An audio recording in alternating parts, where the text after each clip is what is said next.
ಶ್ರೀ ಗುರುಭ್ಯೋ ನಮಃ. ಹರಿ ಓಂ. ಆನಂದತೀರ್ಥವರದೆ ದಾನವಾರಣ್ಯಪಾವಕೆ ಜ್ಞಾನದಾಯಿನಿ ಸರ್ವೇಶೇ ಶ್ರೀನಿವಾಸೇಸ್ತು ಮೇ ಮನಃ. ಅಂಧೋಹಂ ಕರುಣಾಸಿಂಧೋ ವೀಕ್ಷೇನ ಕ್ಷೇಮಪದ್ಧತಿಂ ಇಂದಿರೇಶಕರಂ ಗೃಹ್ಣನ್ ವರ್ತಯಾನಿಂದ್ಯವರ್ತ್ಮನಿ. ವ್ಯಾಪ್ತಿರ್ಯಸ್ಯ ನಿಜೇ ನಿಜೇನ ಮಹಸಾ ಪಕ್ಷೇ ಸಪಕ್ಷೇ ಸ್ಥಿತಿಃ ವ್ಯಾವೃತ್ತಿಶ್ಚ ವಿಪಕ್ಷತೋಥ ವಿಷಯೇ ಶಕ್ತಿರ್ನ ವೈ ಬಾಧಿತೆ. ನೈವಾಸ್ತಿ ಪ್ರತಿಪಕ್ಷಯುಕ್ತಿರತುಲಂ ಶುದ್ಧಂ ಪ್ರಮಾಣಂ ಸಮೇ ಭೂಯಾತ್ ತತ್ವವಿನಿರ್ಣಯಾಯ ಭಗವಾನ್ ಆನಂದತೀರ್ಥೋ ಮುನಿಃ. ಭವತಿ ಯದನುಭಾವಾದೇಡಮೂಕೋಪಿ ವಾಗ್ಮಿ ಜಡಮತಿರಪಿ ಜಂತುರ್ಜಾಯತೆ ಪ್ರಾಜ್ಞಮೌಲಿಃ. सकलवचनचेतो देवता भारती सा मम वचसि निधत्तां सन्निधिं मानसे च. नमोऽवस्तात्विका देवा विष्णुभक्तिपरायणाः धर्ममार्गे प्रेरयन्तु भवन्तः सर्व एव हि. श्रीमन्मध्वमहाचार्यपदपद्मैकसद्मनाम् अणूनां महताञ्चापि करुणा भवतान्मयी. तपस्वाध्यायशुश्रूषा कृष्णपूजारतं मुनिं विश्वेशमिष्टदं वन्दे परिव्राट् चक्रवर्तिनं. श्रीमदानन्दतीर्थीयमतमाचन्द्रतारकम् आसेतोरातुषाराद्रे समीचीनं प्रवर्तताम्. जन्माद्यस्य यतोऽन्वयादितरतश्चार्थेष्वभिज्ञस्वराट् तेने ब्रह्महृदाय आदिकवये मुह्यन्ति यं सूरयः. तेजो वारिमृदां यथा विनिमयो यत्र त्रिसर्गो मृषा धाम्ना स्वेन सदा निरस्तकुहकं सत्यं परं धीमहि. धर्मः प्रोज्झितकैतवोऽत्र परमो निर्मत्सराणां सतां वेद्यं वास्तवमत्र वस्तु शिवदं तापत्रयोन्मूलनं. श्रीमद्भागवते महामुनिकृते किं वा परैरीश्वरः सद्यो हृद्यवरुध्यतेऽत्र कृतिभिः शुश्रूषुभिस्तत्क्षणात्. निगमकल्पतरोर्गलितं फलं शुकमुखादमृतद्रवसंयुतं पिबत भागवतं रसमालयं मुहुरहो रसिका भुवि भावुकाः. यं प्रव्रजन्तमनुपेतमपेतकृत्यं द्वैपायनो विरहकातर आजुहाव. पुत्रेति तन्मयतया तरवोऽपि नेदुस्तं सर्वभूतहृदयं मुनिमानतोऽस्मि. यस्वानुभावमखिलश्रुतिसारमेकमध्यात्मदीपमतितीर्षतां तमोन्धं संसारिणां करुणयाः पुराणगुह्यं तं व्याससूनुमुपयामि गुरुं मुनीनां. नारायणं नमस्कृत्य नरं चैव नरोत्तमं देवीं सरस्वतीं व्यासं ततो ग्रन्थमुदीरये. हरिः ओं. स्वस्त्यस्तु सताम् अशेषसन्मङ्गलानि भवन्तु.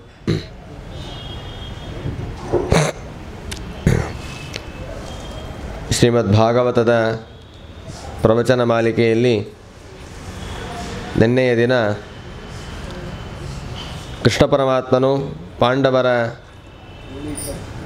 ರಾಜ್ಯ ರಕ್ಷಣೆಯನ್ನು ಮಾಡಿಕೊಟ್ಟು ಅವರನ್ನು ರಾಜ್ಯದಲ್ಲಿ ಸ್ಥಾಪನೆ ಮಾಡಿ ಅಶ್ವಮೇಧ ಯಾಗವನ್ನು 3 ಉತ್ತಮ ಕಲ್ಪಗಳ ಅಶ್ವಮೇಧ ಯಾಗವನ್ನು ಅಲ್ಲಿ ಆಚರಣೆ ಮಾಡಿ ಅನಂತರ ದ್ವಾರಕಾಪಟ್ಟಣಕ್ಕೆ ಹೊರಟಿದ್ದಾನೆ ಉದ್ಧವಾದಿಗಳಿಂದ ಕೂಡಿಕೊಂಡು. ಆ ಸಂದರ್ಭದಲ್ಲಿ ಉತ್ತರಾದೇವಿಯು ಅಲ್ಲಿ ಆಗಮಿಸಿದ್ದಾಳೆ ಎಂಬ ವಿಚಾರವನ್ನು ನಿರೂಪಣೆ ಮಾಡ್ತಾ ಇದ್ದಾರೆ ಸೂತ ಪುರಾಣಿಕರು. ಶೌನಕಾದಿ ಮುನಿಗಳಿಗೆ. ಅದೇ ತರಹ ವೇದವ್ಯಾಸದೇವರು ನಾರದರ ಪ್ರೇರಣೆಯಿಂದ ಭಾಗವತದ ರಚನೆಗೆ ಉದ್ಯುಕ್ತರಾದರು. ಭಾಗವತವನ್ನು ರಚನೆ ಮಾಡಿ ಅವರ ಮಕ್ಕಳಾದಂತಹ ಶುಕಾಚಾರ್ಯರಿಗೆ ಅದರ ಉಪದೇಶವನ್ನು ಮಾಡಿದರು ಇತ್ಯಾದಿ ವಿಚಾರಗಳನ್ನು ನಾವು ನಿನ್ನೆ ನೋಡಿದ್ದೇವೆ. ಉತ್ತರಾದೇವಿಯು ಯಾವ ಕಾರಣಕ್ಕಾಗಿ ಕೃಷ್ಣ ಪರಮಾತ್ಮನ ಬಳಿ ಬಂದಳು, ಏನು ಘಟನೆ, ಪರಮಾತ್ಮ ಏನು ಮಾಡಿದ ಇತ್ಯಾದಿ ವಿಚಾರಗಳನ್ನು ಇವತ್ತು ಯಥಾಮತಿ ನೋಡುವ ಪ್ರಯತ್ನವನ್ನು ಮಾಡೋಣ. ಗಂತುಂ ಕುರುಮತಿರ್ಬ್ರಹ್ಮನ್ ದ್ವಾರಕಾಂ ರಥಮಾಸ್ಥಿತಃ ಉಪಲೇಭೆ ಅಭಿಧಾವಂತೀಂ ಉತ್ತರಾಂ ಭಯವಿಹ್ವಲಾಂ. ಪರಮಾತ್ಮ ರಥವನ್ನು ಏರಿ ದ್ವಾರಕಾಪಟ್ಟಣಕ್ಕೆ ಹೊರಡಬೇಕು ಅಂತ ತಯಾರಾಗ್ತಾ ಇದ್ದಾನೆ. ಆ ಸಂದರ್ಭದಲ್ಲಿ ತುಂಬ ಭಯಗ್ರಸ್ತಳಾದಂತಹ ಉತ್ತರಾದೇವಿಯು ಪರಮಾತ್ಮನ ಸಮೀಪಕ್ಕೆ ಧಾವಿಸಿ ಬಂದಿದ್ದಾಳೆ, ಓಡ್ತಾ ಓಡ್ತಾ ಬಂದಿದ್ದಾಳೆ. ಬಂದು ಆ ಪರಮಾತ್ಮನಲ್ಲಿ ಈ ರೀತಿ ಪ್ರಾರ್ಥನೆಯನ್ನು ಮಾಡ್ತಾ ಇದ್ದಾಳೆ ಉತ್ತರಾದೇವಿ. ಪಾಹಿ ಪಾಹಿ ಮಹಾಯೋಗಿನ್ ದೇವದೇವ ಜಗತ್ಪತೆ ನಾಣ್ಯಂ ತದಭಯಂ ಪಶ್ಯೆ ಯತ್ರ ಮೃತ್ಯು ಪರಸ್ಪರಂ ಅಭಿದ್ರವತಿ ಮಾಮೀಶ ಶರಸ್ತಪ್ತಾಯಸೋ ವಿಭೋ ಕಾಮಂ ದಹತು ಮಾಂ ನಾಥ ಮಾಮೇ ಗರ್ಭೋ ನಿಪಾತ್ಯತಾಂ. ಪಾಹಿ ಪಾಹಿ ಮಹಾಯೋಗಿನ್ ದೇವದೇವ ಜಗತ್ಪತೆ, ಹೇ ಜಗತ್ಪತಿಯಾದಂತಹ ಪರಮಾತ್ಮನೇ ನಮ್ಮನ್ನು ರಕ್ಷಣೆ ಮಾಡು ಅಂತ ಪ್ರಾರ್ಥನೆ ಮಾಡ್ತಾ ಇದ್ದಾಳೆ. ಯಾಕೇನಾಯಿತು, ನಿನ್ನನ್ನು ಬಿಟ್ಟು ಬೇರೆಯವರು ಭಯ ಪರಿಹಾರವನ್ನು ಮಾಡುವಂಥವ್ರು ನಮಗೆ ಯಾರೂ ಕಾಣಿಸ್ತಾ ಇಲ್ಲ. ಯಾಕೆಂದರೆ ಯತ್ರ ಮೃತ್ಯು ಪರಸ್ಪರಂ, ಎಲ್ಲ ಕಡೆ ಮೃತ್ಯುವಿನ ಭಯವೇ ಕಾಡ್ತಾ ಇದೆ. ಹಾಗಾಗಿ ನಿನ್ನನ್ನು ಬಿಟ್ಟು ಬೇರೆ ರಕ್ಷಣೆ ಮಾಡುವಂಥವರಿಲ್ಲ. ಆದ್ದರಿಂದ ನನ್ನ ರಕ್ಷಣೆಯನ್ನು ಮಾಡುವ ಜವಾಬ್ದಾರಿ ನಿನ್ನದಿದೆ. ಏನಾಗಿದೆ ಸಮಸ್ಯೆ ಅಂತಂದರೆ ಅಭಿದ್ರವತಿ ಮಾಮೀಶ ಶರಸ್ತಪ್ತಾಯಸೋ ವಿಭೋ, ಕಾದ ಕಬ್ಬಿಣದಂತೆ ಇರುವ ಒಂದು ಶರ ಬ್ರಹ್ಮಾಸ್ತ್ರ ಅಂತ ಅವರಿಗೆ ಗೊತ್ತೋ ಇಲ್ಲೋ ಗೊತ್ತಿಲ್ಲ, ಒಟ್ಟು ಕಾದ ಕಬ್ಬಿಣದಂತೆ ನನ್ನ ಅಟ್ಟಿಸಿಕೊಂಡು ಬರ್ತಾ ಇದೆ. ಅಭಿದ್ರವತಿ ಮಾಮೀಶ, ಅದು ಅಟ್ಟಿಸಿಕೊಂಡು ಬರ್ತಾ ಇದೆ. ಆ ತಾಪದ ಸಂಪರ್ಕ ನನಗಾದರೆ ನನ್ನ ಗರ್ಭಪಾತವೇ ಆಗ್ತಾ ಇದೆ. ಉತ್ತರಾದೇವಿ ಆ ಸಂದರ್ಭದಲ್ಲಿ ಗರ್ಭವತಿಯಾಗಿದ್ದರು. ಕಾಮಂ ದಹತು ಮಾಂನಾಥ ಮಾಮೇ ಗರ್ಭೋ ನಿಪಾತ್ಯತಾಂ. ಆ ಬ್ರಹ್ಮಾಸ್ತ್ರ ನನ್ನನ್ನು ಬೇಕಾದರೆ ಸುಟ್ಟು ಹಾಕಲಿ, ಆದರೆ ನನ್ನ ಗರ್ಭವನ್ನು ಯಾವುದೇ ರೀತಿಯಾಗಿ ಸುಡೋದು ಬೇಡ. ಯಾಕೆಂದರೆ ಅದು ಕೇವಲ ಅಭಿಮಾನ ಅಂತಲ್ಲ, ತಾಯಂದಿರಿಗೆ ಆ ರೀತಿ ಅಭಿಮಾನ ಇದ್ದೇ ಇರುತ್ತೆ. ನನಗೇನಾದರೂ ಆಗಲಿ, ನನ್ನ ಮಕ್ಕಳಿಗೇನಾಗಬಾರದು ಅನ್ನುವ ಭಾವನೆ ಆ ಎಲ್ಲ ಹೆತ್ತ ತಾಯಂದಿರಿಗೆ ಇದ್ದೇ ಇರುತ್ತೆ. ಇನ್ನೂ ಆ ಮಗು ಹುಟ್ಟಲಿಲ್ಲ, ಏನಾಗಲಿಲ್ಲ, ಗರ್ಭದಲ್ಲಿದೆ, ಆ ಸ್ಥಿತಿಯಲ್ಲಿ ಗರ್ಭಕ್ಕೆ ತೊಂದರೆ ಆಗಬಾರದು. ಈ ಸಮಯದಲ್ಲಿ ಉತ್ತರಾದೇವಿಯ ವಯಸ್ಸು ತುಂಬ ಚಿಕ್ಕದು, ಕೇವಲ 15-16 ವರ್ಷಗಳ ವಯಸ್ಸಿನ ಬಾಲೆ ಹೇಳಬೇಕು ಅಂತಂದರೆ. ನೋಡಿದರೆ ಅಭಿಮನ್ಯು ಕೂಡ ಇಲ್ಲ, ಯುದ್ಧದಲ್ಲಿ ಮೃತನಾಗಿದ್ದಾನೆ, ಗರ್ಭಧಾರಣೆಯಾಗಿದೆ, ಗರ್ಭವತಿಯಾಗಿದ್ದಾಳೆ. ಆ ಹೊಟ್ಟೆಯಲ್ಲಿ ಗರ್ಭ ಬೆಳೆದು ಪ್ರಸವದ ದಿವಸಗಳು ಹತ್ತಿರ ಬರ್ತಿರುವ ಸಂದರ್ಭದಲ್ಲಿ ಆ ವಿಸ್ತೃತವಾದ ಒಂದು ಪ್ರಬಲವಾದಂತಹ ಅಸ್ತ್ರ ಉತ್ತರಾದೇವಿ ನಟಿಸಿಕೊಂಡು ಬರ್ತಾ ಇದೆ. ಹಾಗಾಗಿ ಗಂಡನನ್ನು ಕಳೆದುಕೊಂಡಿದ್ದೇನೆ, ಅನೇಕ ಬಂಧುಗಳನ್ನು ಕಳೆದುಕೊಂಡಿದ್ದೇನೆ, ಆದರೆ ಈಗ ಈ ಮಗುವನ್ನು ಕಳೆದುಕೊಳ್ಳಿಕ್ಕೆ ನಾನು ತಯಾರಿಲ್ಲ. ಆದರೆ ನನ್ನನ್ನು ಬೇಕಾದ ಸುಟ್ಟು ಹಾಕಲಿ, ಆದರೆ ನನ್ನ ಗರ್ಭಕ್ಕೆ ಏನೂ ತೊಂದರೆ ಆಗೋದು ಬೇಡ ಅಂತ ಹೇಳಿ ಪರಮಾತ್ಮನನ್ನು ಪ್ರಾರ್ಥನೆ ಮಾಡ್ತಾ ಇದ್ದಾಳೆ ಉತ್ತರಾದೇವಿ. ಇದನ್ನು ನೋಡಿದಂತಹ ಪರಮಾತ್ಮ ಯೋಚನೆ ಮಾಡ್ತಾನಂತೆ. ಉಪಧಾರ್ಯ ವಚಸ್ತಸ್ಯಾಹ ಭಗವಾನ್ ಭಕ್ತವತ್ಸಲಃ ಅಪಾಂಡವಮಿದಂ ಕರ್ತುಂ ದ್ರೋಣೇರಸ್ತ್ರಂ ಅಬುಧ್ಯತ. ಇದೇನಿದು ಅಂತ ಯೋಚನೆ ಮಾಡಿದ ಪರಮಾತ್ಮ. ಯೋಚನೆ ಮಾಡಬೇಕಾದ ಅವಶ್ಯಕತೆ ಇಲ್ಲ, ಲೋಕದೃಷ್ಟಿಯಿಂದ ಯೋಚನೆ ಮಾಡ್ತಾ ಇದ್ದಾನೆ. ಇದು ಸಾಮಾನ್ಯವಾದ ಅಸ್ತ್ರ ಅಲ್ಲ, ಸಾಮಾನ್ಯವಾದ ವನ್ನಿ ಅಲ್ಲ, ಇದು ಬ್ರಹ್ಮಾಸ್ತ್ರವೇ ಬಂದಿದೆ. ಯಾಕೆ ಬಂತು, ಯಾರು ಬಿಟ್ಟರು ಬ್ರಹ್ಮಾಸ್ತ್ರವನ್ನು ಅಂತಂದರೆ ಅಶ್ವತ್ಥಾಮಾಚಾರ್ಯರು ಈ ಬ್ರಹ್ಮಾಸ್ತ್ರವನ್ನು ಬಿಟ್ಟಿದ್ದಾರೆ. ಯಾಕೆ ಅಂದರೆ ಅಪಾಂಡವಮಿದಂ ಕರ್ತುಂ, ಇಡೀ ಭೂಮಿಯನ್ನು, ಭೂಮಂಡಲವನ್ನು ಪಾಂಡವರ ಸಂತತಿಯೇ ಇಲ್ಲದೇ ಇರುವಂತೆ ಮಾಡಬೇಕು ಎಂಬ ದೃಷ್ಟಿಯಿಂದ ಇದನ್ನು ಬಿಟ್ಟಿದ್ದಾರೆ. ಅದನ್ನು ಪರಮಾತ್ಮ ಯೋಚನೆ ಮಾಡಿದಂತೆ. ಹಾಗಾಗಿ ಈ ಅಶ್ವತ್ಥಾಮಾಚಾರ್ಯರ ಇಷ್ಟೆಲ್ಲ ಅವರಿಗೆ ಶಿಕ್ಷೆ ಕೊಟ್ಟು ಅವಮಾನ ಮಾಡಿ ಕಳಿಸಿದರೂ ಕೂಡ ಆ ದುರ್ಯೋಧನನ ಮೇಲಿನ ಅಭಿಮಾನದಿಂದ ಈ ರೀತಿ ಮಾಡಿದ್ದಾರೆ ಅಂತ ಅನ್ನೋದು ಪರಮಾತ್ಮನಿಗೆ ಗೊತ್ತಾಯಿತು. ಆಗ ಯೋಚನೆ ಮಾಡಿದಂತೆ ದೇವರು, ತರ್ಹ್ಯೇವಾತ ಭೃಗುಶ್ರೇಷ್ಠ ಪಾಂಡವಾ ಪಂಚಸಾಯಕಾನ್ ಆತ್ಮನೋಭಿಮುಖಾನ್ ದೀಪ್ತಾನ್ ಆಲಕ್ಷ್ಯ ಅಸ್ತ್ರಾಣ್ಯುಪಾದದುಹು. ಅದೇ ರೀತಿ ಆ ಸಂದರ್ಭದಲ್ಲಿ ಪಾಂಡವರ ಮೇಲೂ ಕೂಡ ಅಸ್ತ್ರ ಪ್ರಯೋಗವನ್ನು ಮಾಡಿದ್ದರಂತೆ. ಒಬ್ಬೊಬ್ಬ ಪಾಂಡವರಿಗೂ 5 ಪ್ರತ್ಯೇಕವಾಗಿ ಅಭಿಮುಖಾನ್ ದೀಪ್ತಾನ್ ಅಸ್ತ್ರಾಣಿ ಆಲಕ್ಷ್ಯ, ತಮ್ಮ ಎದುರಾಗಿ ಅಸ್ತ್ರಗಳು ಬರ್ತಾ ಇತ್ತು. ಆಗ ಇವರು ಕೂಡ ಪುನಃ ಅದಕ್ಕೆ ಪ್ರತ್ಯುತ್ತರವನ್ನು ಕೊಡಬೇಕು ಅಂಥೇಳಿ ಅಸ್ತ್ರಗಳನ್ನು ಸ್ವೀಕಾರ ಮಾಡಿದ್ದಾರೆ. ಉತ್ತರಾದೇವಿಗೆ ಬ್ರಹ್ಮಾಸ್ತ್ರ ಅಟ್ಟಿಸಿಕೊಂಡು ಬರ್ತಾ ಇದೆ. ಈ ಪಾಂಡವರಿಗೂ ಕೂಡ ಬೇರೆ ಬೇರೆ ರೀತಿಯಾದಂತಹ ಅಸ್ತ್ರಗಳು ಅಟ್ಟಿಸಿಕೊಂಡು ಬರ್ತಾ ಇದೆ. ಒಟ್ಟಾರೆ ಪಾಂಡವರೂ ಇರಬಾರದು, ಪಾಂಡವರ ಸಂತತಿಯು ಕೂಡ ಭೂಮಿಯಲ್ಲಿ ಇರಬಾರದು ಅಂತ ಅನ್ನೋದು ಅಶ್ವತ್ಥಾಮಾಚಾರ್ಯರ ಅಪೇಕ್ಷೆಯಾಗಿತ್ತು. ಆದರೆ ಅವರ ಸ್ವಂತ ಅಪೇಕ್ಷೆ ಅಲ್ಲ, ದುರ್ಯೋಧನನ ಅಪೇಕ್ಷೆ ಅದು. ಅದನ್ನು ಪೂರ್ಣ ಮಾಡಲಿಕ್ಕೆ ಅವರು ಪ್ರಯತ್ನವನ್ನು ಮಾಡ್ತಾಯಿದ್ರು.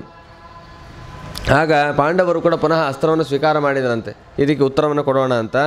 ಆ ಸಂದರ್ಭದಲ್ಲಿ ಪರಮಾತ್ಮ ಯೋಚನೆ ಮಾಡ್ತಾನೆ, ಯಾರೂ ಕಷ್ಟಪಡೋದು ಬೇಡ, ಎಲ್ಲ ಸಮಸ್ಯೆಗಳನ್ನು ನಾನೇ ಪರಿಹಾರ ಮಾಡ್ತೀನಿ ಅಂತ ಭಾವಿಸಿ ತನ್ನ ಸುದರ್ಶನ ಚಕ್ರದಿಂದ ಆ ಎಲ್ಲ ಅಸ್ತ್ರಗಳನ್ನು ಸೀಳಿ ಹಾಕಿ ಆ ಬ್ರಹ್ಮಾಸ್ತ್ರವು ಕೂಡ ಯಾವುದೇ ರೀತಿ ತೊಂದರೆ ಮಾಡದೇ ಇರುವಂತೆ ಪರಮಾತ್ಮ ತಾನು ರಕ್ಷಣೆ ಮಾಡ್ತಾನೆ ಅಂತನ್ನುವ ವಿಚಾರವನ್ನು ತಿಳಿಸ್ತಾ ಇದ್ದಾರೆ. ವ್ಯಸನಂ ವೀಕ್ಷತತ್ತೇಷಾಂ ಅನನ್ಯ ವಿಷಯಾತ್ಮನಾಂ ಸುದರ್ಶನೇನ ಸ್ವಾಸ್ತ್ರೇಣ ಸ್ವಾನಾಂ ರಕ್ಷಾಂ ವ್ಯಧಾದ್ವಿಭು. ಪಾಂಡವರು ಈ ರೀತಿ ಪ್ರವೃತ್ತಿ ಮಾಡಬೇಕು ಅಂತ ಹೊರಟ್ರೆ ನೀವ್ಯಾಕೆ ತಲೆ ಕೆಡಿಸ್ಕೊಳ್ತೀರಿ, ನಿಮ್ಮನ್ನು ರಕ್ಷಣೆ ಮಾಡುವ ಜವಾಬ್ದಾರಿ ನನ್ನ ಬಳಿ ಇದೆ ಅಂತ ಪರಮಾತ್ಮ ತಾನು ಜವಾಬ್ದಾರಿಯನ್ನು ತೆಗೆದುಕೊಳ್ತಾನೆ. ಭಗವದ್ಗೀತೆಯಲ್ಲಿ ಕೃಷ್ಣ ಪರಮಾತ್ಮನ ಹೇಳುವಂತೆ ಅನನ್ಯಾಶ್ಚಿಂತೆಯಂತೋ ಮಾಂ ಯೇ ಜನಾಃ ಪರ್ಯುಪಾಸತೆ ತೇಷಾಂ ನಿತ್ಯಾಭಿಯುಕ್ತಾನಾಂ ಯೋಗಕ್ಷೇಮಂ ವಹಾಮ್ಯಹಂ ಅಂತ ಹೇಳಿದಂತೆ, ಯಾರು ನನ್ನನ್ನು ಅನನ್ಯ ಚಿತ್ತದಿಂದ ಅಂದರೆ ಬೇರೆ ಯಾವ ಪದಾರ್ಥಗಳನ್ನು ಆಲೋಚನೆ ಮಾಡದೆ ಚಿಂತನೆ ಮಾಡ್ತಾರೆ ಅವರನ್ನು ರಕ್ಷಣೆ ಮಾಡುವ ಜವಾಬ್ದಾರಿ ನನ್ನದು ಅಂತ ಭಗವಂತ ಜವಾಬ್ದಾರಿ ಹೊತ್ತುಕೊಂಡಿದ್ದಾನೆ. ಬೇಕಾದಷ್ಟು ಜ್ಞಾನಿಗಳನ್ನು ಹಾಗೆ ರಕ್ಷಣೆ ಮಾಡ್ತಾ ಇರ್ತಾನೆ. ಭಾಗವತದಲ್ಲಿ ಮುಂದೆ ನಾವು ಕೇಳೋರಿದ್ದೇವೆ, ಸ್ವಯಂಭುವ ಮುನಿಗಳು ಪರಮಾತ್ಮನನ್ನು ಧ್ಯಾನ ಮಾಡ್ತಾ ಕುಳಿತಾಗ ರಾಕ್ಷಸರು ಅವರನ್ನು ಸಂಹಾರ ಮಾಡಬೇಕು ಅಂತ ಬಂದರೆ ಅವರಿಗೆ ಗೊತ್ತೇ ಇಲ್ಲ, ಅವರು ಪರಮಾತ್ಮನ ಧ್ಯಾನವನ್ನು ಮಾಡ್ತಾ ಕೂತಿದ್ದಾರೆ. ಅವರ ರಕ್ಷಣೆಯನ್ನು ಪರಮಾತ್ಮ ಮಾಡ್ತಾನೆ. ಯಜ್ಞನಾಮಕನಾಗಿ ಪರಮಾತ್ಮ ತಾನು ರಕ್ಷಣೆಯನ್ನು ಮಾಡ್ತಾ ಇದ್ದಾನೆ.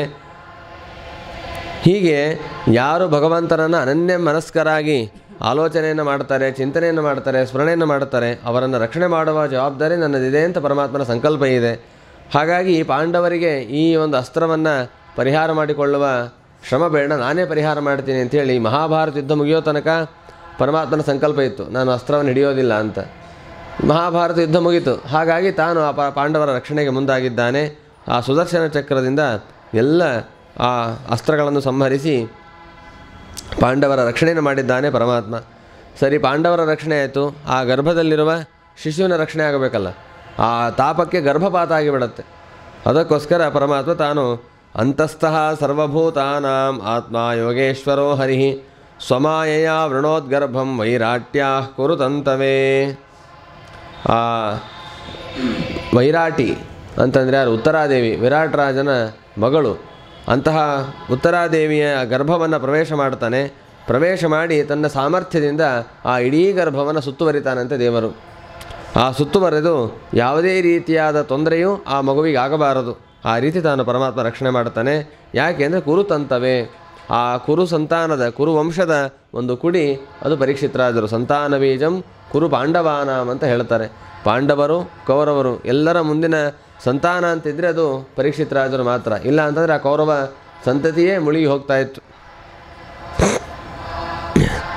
ಹಾಗಾಗಿ ಪರಮಾತ್ಮ ತನ್ನ ಅಸಾಧಾರಣ ಸಾಮರ್ಥ್ಯದಿಂದ ಯೋಗೇಶ್ವರ ಅಂತ ಕರೀತಾರೆ. ಎಲ್ಲ ಉಪಾಯಗಳಿಗೂ ಪರಮಾತ್ಮ ತಾನು ನಿಯಾಮಕನಾದವನು. ಅವನ ಹತ್ರ ಒಂದಲ್ಲ ಹತ್ತಲ್ಲ ಸಾವಿರಾರು ನೂರಾರು ಅನಂತ ಉಪಾಯಗಳು ಭಗವಂತನಲ್ಲಿದೆ. ಹೀಗೆ ಆ ಗರ್ಭದಲ್ಲಿ ಪ್ರವೇಶವನ್ನು ಮಾಡಿ ಆ ಉತ್ತರಾದೇವಿಯ ಗರ್ಭವನ್ನು ಪರಮಾತ್ಮ ತಾನು ರಕ್ಷಣೆ ಮಾಡಿದ್ದಾನೆ, ಪರೀಕ್ಷಿತರಾಜರನ್ನು ರಕ್ಷಣೆ ಮಾಡಿದ್ದಾನೆ. ಆ ಸಂದರ್ಭದಲ್ಲಿ ಇಲ್ಲೊಂದು ಪ್ರಶ್ನೆ ಬರುತ್ತೆ, ಬ್ರಹ್ಮಾಸ್ತ್ರ ಬಿಟ್ಟಾಗ ಅದು ವಿಫಲವಾಗಿ ಹೋಯ್ತಲ್ಲ ಅಂತ ಪ್ರಶ್ನೆ ಬಂದರೆ ಅದಕ್ಕೆ ಭಾಗವತ ಉತ್ತರವನ್ನು ಕೊಡುತ್ತೆ. ಯದ್ಯಪ್ಯಸ್ತ್ರಂ ಬ್ರಹ್ಮಶಿರಃ ಅಮೋಘಂಚ ಪ್ರತಿಕ್ರಿಯಂ ವೈಷ್ಣವಂ ತೇಜಾ ಸಾಧ್ಯ ಸಮಶಾಮ್ಯದ್ಭುಗೂದ್ವಃ. ವಾಸ್ತವಿಕವಾಗಿ ಬ್ರಹ್ಮಶಿರೋಮಂತ್ರ, ಬ್ರಹ್ಮಾಸ್ತ್ರ, ಬ್ರಹ್ಮಶಿರೋಮಂತ್ರದಿಂದ ಅಭಿಮಂತ್ರಿತವಾದಂತಹ ಅಸ್ತ್ರ ಅದು ವ್ಯರ್ಥವಾಗೋದಿಲ್ಲ. ಅದಕ್ಕೆ ಪ್ರತೀಕಾರವೇ ಇಲ್ಲ, ಅದಕ್ಕೆಲ್ಲರೂ ಶರಣ ಆಗಲೇಬೇಕು. ಅಂತಹ ಒಂದು ವಿಶಿಷ್ಟವಾದ ಸಾಮರ್ಥ್ಯದ ಅಸ್ತ್ರ ಅದು. ಆದರೆ ಅದನ್ನೂ ಕೂಡ ಪರಮಾತ್ಮ ಶಮನಗೊಳಿಸಿದ್ದು ಹೇಗೆ ಅಂತಂದರೆ ವೈಷ್ಣವಂ ತೇಜ ಅಸಾಧ್ಯ, ತನ್ನ ಅಸಾಧಾರಣವಾದ ಸಾಮರ್ಥ್ಯದಿಂದ ಬ್ರಹ್ಮಾಸ್ತ್ರವನ್ನು ತಾನು ಪರಮಾತ್ಮ ಅಲ್ಲಿ ತೊಂದರೆ ಆಗದೇ ಇರುವಂತೆ ತಡೆದಿದ್ದಾನೆ, ಪರಿಹಾರ ಮಾಡಿದ್ದಾನೆ ಅಂತ ಅನ್ನೋದನ್ನು ಇಲ್ಲಿ ಚಿಂತನೆ ಮಾಡಬೇಕು. ಈ ರೀತಿ ಭಗವಂತ ಅಶ್ವತ್ಥಾಮಾಚಾರ್ಯರು ಪ್ರಯೋಗ ಮಾಡಿದಂತಹ ಬಾಣಗಳನ್ನು ತುಂಡರಿಸಿದ, ಬ್ರಹ್ಮಾಸ್ತ್ರವನ್ನು ತಾನು ಪರಿಹಾರ ಮಾಡಿದ ಅಂತ ಅನ್ನೋದು ದೊಡ್ಡ ಆಶ್ಚರ್ಯ ವಿಷಯ ಅಂತ ತಿಳಿದುಕೊಳ್ಳಬೇಡಿ. ಯಾಕೆಂದರೆ ಇಂಥ ಬ್ರಹ್ಮಾಸ್ತ್ರ ಅಲ್ಲ, ಬ್ರಹ್ಮದೇವರನ್ನೇ ಮೊದಲುಗೊಂಡ ಎಲ್ಲ ಜೀವರಾಶಿಗಳನ್ನು ಸೃಷ್ಟಿ ಮಾಡಿ ಸಂಹಾರ ಮಾಡಿ ರಕ್ಷಣೆ ಮಾಡುವ ಮಹಾಸಾಮರ್ಥ್ಯ ಭಗವಂತನಿಗಿದೆ. ನಮಗಿದು ಆಶ್ಚರ್ಯವೇ ಹೊರತು ಭಗವಂತನ ವಿಷಯದಲ್ಲಿ ಇದು ಯಾವುದೂ ಆಶ್ಚರ್ಯವಲ್ಲ. ಬ್ರಹ್ಮತೇಜೋ ವಿನಿರ್ಮುಕ್ತೈ ಆತ್ಮಜೈ ಸಹ ಕೃಷ್ಣಯ ಪ್ರಯಾಣಾಭಿಮುಖಂ ಕೃಷ್ಣಮಿದಮಾಹ ಪ್ರಥಾಸತಿ. ಹೀಗೆ ಆ ಬ್ರಹ್ಮಾಸ್ತ್ರದಿಂದ ವಿಮುಕ್ತರಾದರು ಪಾಂಡವರು ಮತ್ತು ಅಗರ್ಭ ಉತ್ತರಾದೇವಿ ಎಲ್ಲರೂ ಕೂಡ. ಅದು ಬ್ರಹ್ಮಾಸ್ತ್ರ ಅಂದರೆ ವಿಶಿಷ್ಟ, ಅದು ಒಬ್ಬರ ಮೇಲೂ ಪ್ರಯೋಗ ಮಾಡ್ಬೋದು, ಎಲ್ಲರ ಮೇಲೂ ಪ್ರಯೋಗ ಮಾಡ್ಬೋದು. ಯಾರನ್ನು ಉದ್ದೇಶಿಸಿಕೊಂಡು ಪ್ರಯೋಗ ಮಾಡ್ತಾರೆ ಅವರನ್ನು ಸಂಪೂರ್ಣವಾಗಿ ನಾಶ ಮಾಡುವಂತಹ ಸಾಮರ್ಥ್ಯ ಬ್ರಹ್ಮಾಸ್ತ್ರಕ್ಕಿದೆ. ಅದರ ಪೂರ್ತಿ ಸಾಮರ್ಥ್ಯ ಅಭಿವ್ಯಕ್ತವಾದರೆ ಬ್ರಹ್ಮಾಂಡವೇ ನಾಶವಾಗಿ ಬಿಡುತ್ತೆ, ಅಷ್ಟು ಮಹಾ ಸಾಮರ್ಥ್ಯ ಅದಕ್ಕೆ. ಅಂತಹ ಬ್ರಹ್ಮಾಸ್ತ್ರದ ಭಯದಿಂದ ಪಾರಾದರು. ತನ್ನ ಮಕ್ಕಳು, ತಾನು, ತನ್ನ ಮಕ್ಕಳ ಸೊಸೆ ಎಲ್ಲರೂ ಕೂಡ ಪಾರಾದಾಗ ಆ ಸಂದರ್ಭದಲ್ಲಿ ಕುಂತಿದೇವಿ ಪರಮಾತ್ಮನ ಬಳಿ ಬಂದು ಪ್ರಾರ್ಥನೆಯನ್ನು ಮಾಡ್ತಾ ಇದ್ದಾಳೆ. ಇದನ್ನೇ ಕುಂತಿಸ್ತುತಿ ಅಂತ ಈ ಸಂದರ್ಭದಲ್ಲಿ ಕರೀತಾರೆ. ತುಂಬ ಅದ್ಭುತವಾದ ರೀತಿಯಲ್ಲಿ ಕುಂತಿದೇವಿ ಆ ಪರಮಾತ್ಮನನ್ನು ಸ್ತೋತ್ರವನ್ನು ಮಾಡ್ತಾ ಇದ್ದಾಳೆ. ಪ್ರಾಯ ಈ ಅಧ್ಯಾಯ ಮುಗಿಯುವವರೆಗೂ ಕುಂತಿದೇವಿ ಮಾಡಿದ ಸ್ತೋತ್ರವನ್ನು ನಾವಿಲ್ಲಿ ನೋಡ್ತೇವೆ. ಪೃಥಾ ಉವಾಚ ನಮಸ್ಯೆ ಪುರುಷಂ ತ್ವಾದ್ಯಂ ಈಶ್ವರಂ ಪ್ರಕೃತೆ ಪರಂ ಅಲಕ್ಷ್ಯಂ ಸರ್ವಭಾವಾನಾಂ ಅಂತರ್ಬಹಿರಪಿ ಧ್ರುವಂ ಮಾಯಾಯವನಿಕಾಚ್ಛನ್ನಃ ಮಯಾಧೋಕ್ಷಜಮರ್ತ್ಯಯ ನ ಲಕ್ಷ್ಯಸೆ ಮೂಢದೃಶ ನಟೋ ನಾಟ್ಯಚರೋ ಯಥಾ. ಪರಮಾತ್ಮ ಹೇಗಿದ್ದಾನೆ? ಈ ಪ್ರಕೃತಿಯಿಂದಲೂ ಉತ್ತಮನಾಗಿ, ಎಲ್ಲದರ ನಿಯಾಮಕನಾಗಿ, ಎಲ್ಲ ಪದಾರ್ಥಗಳ ಅಂತರ್ಬಹಿ ವ್ಯಾಪಿಸಿಕೊಂಡು, ಆದರೆ ಯಾರಿಂದಲೂ ಸಂಪೂರ್ಣವಾಗಿ ತಿಳಿಯಲಿಕ್ಕಾಗದೇ ಇರುವಂತಹ ಒಂದು ವಿಲಕ್ಷಣವಾದ ಸಾಮರ್ಥ್ಯವನ್ನು ಪಡೆದುಕೊಂಡು ಭಗವಂತ ತಾನು ಎಲ್ಲ ಕಡೆ ವ್ಯಾಪಿಸಿಕೊಂಡಿದ್ದಾನೆ. ಅಂತಹ ಪರಮಾತ್ಮನಿಗೆ ನಮಸ್ಕಾರವನ್ನು ಮಾಡ್ತೀನಿ ಅಂತ ಸ್ಪಷ್ಟವಾಗಿ ಕುಂತಿದೇವಿ ಕೃಷ್ಣ ಪರಮಾತ್ಮನನ್ನು ನೀನು ಜಗದೀಶ್ವರ, ಜಗಜ್ಜನ್ಮಾದಿಕರ್ತ, ಸರ್ವತ್ರ ವ್ಯಾಪ್ತ, ಸರ್ವಾಂತರ್ಯಾಮಿ ಎಂಬ ವಿಶೇಷಣಗಳನ್ನು ಕೊಟ್ಟು ಭಗವಂತನ ಅಸಾಧಾರಣ ಗುಣಗಳನ್ನು ಆ ಕೃಷ್ಣ ಪರಮಾತ್ಮನಲ್ಲಿ ಸಮನ್ವಯವನ್ನು ಮಾಡಿ ಚಿಂತನೆ ಮಾಡ್ತಾ ಇದ್ದಾಳೆ ಅಂತ ಅನ್ನೋದನ್ನು ಸ್ಪಷ್ಟವಾಗಿ ಗಮನಿಸಬಹುದು.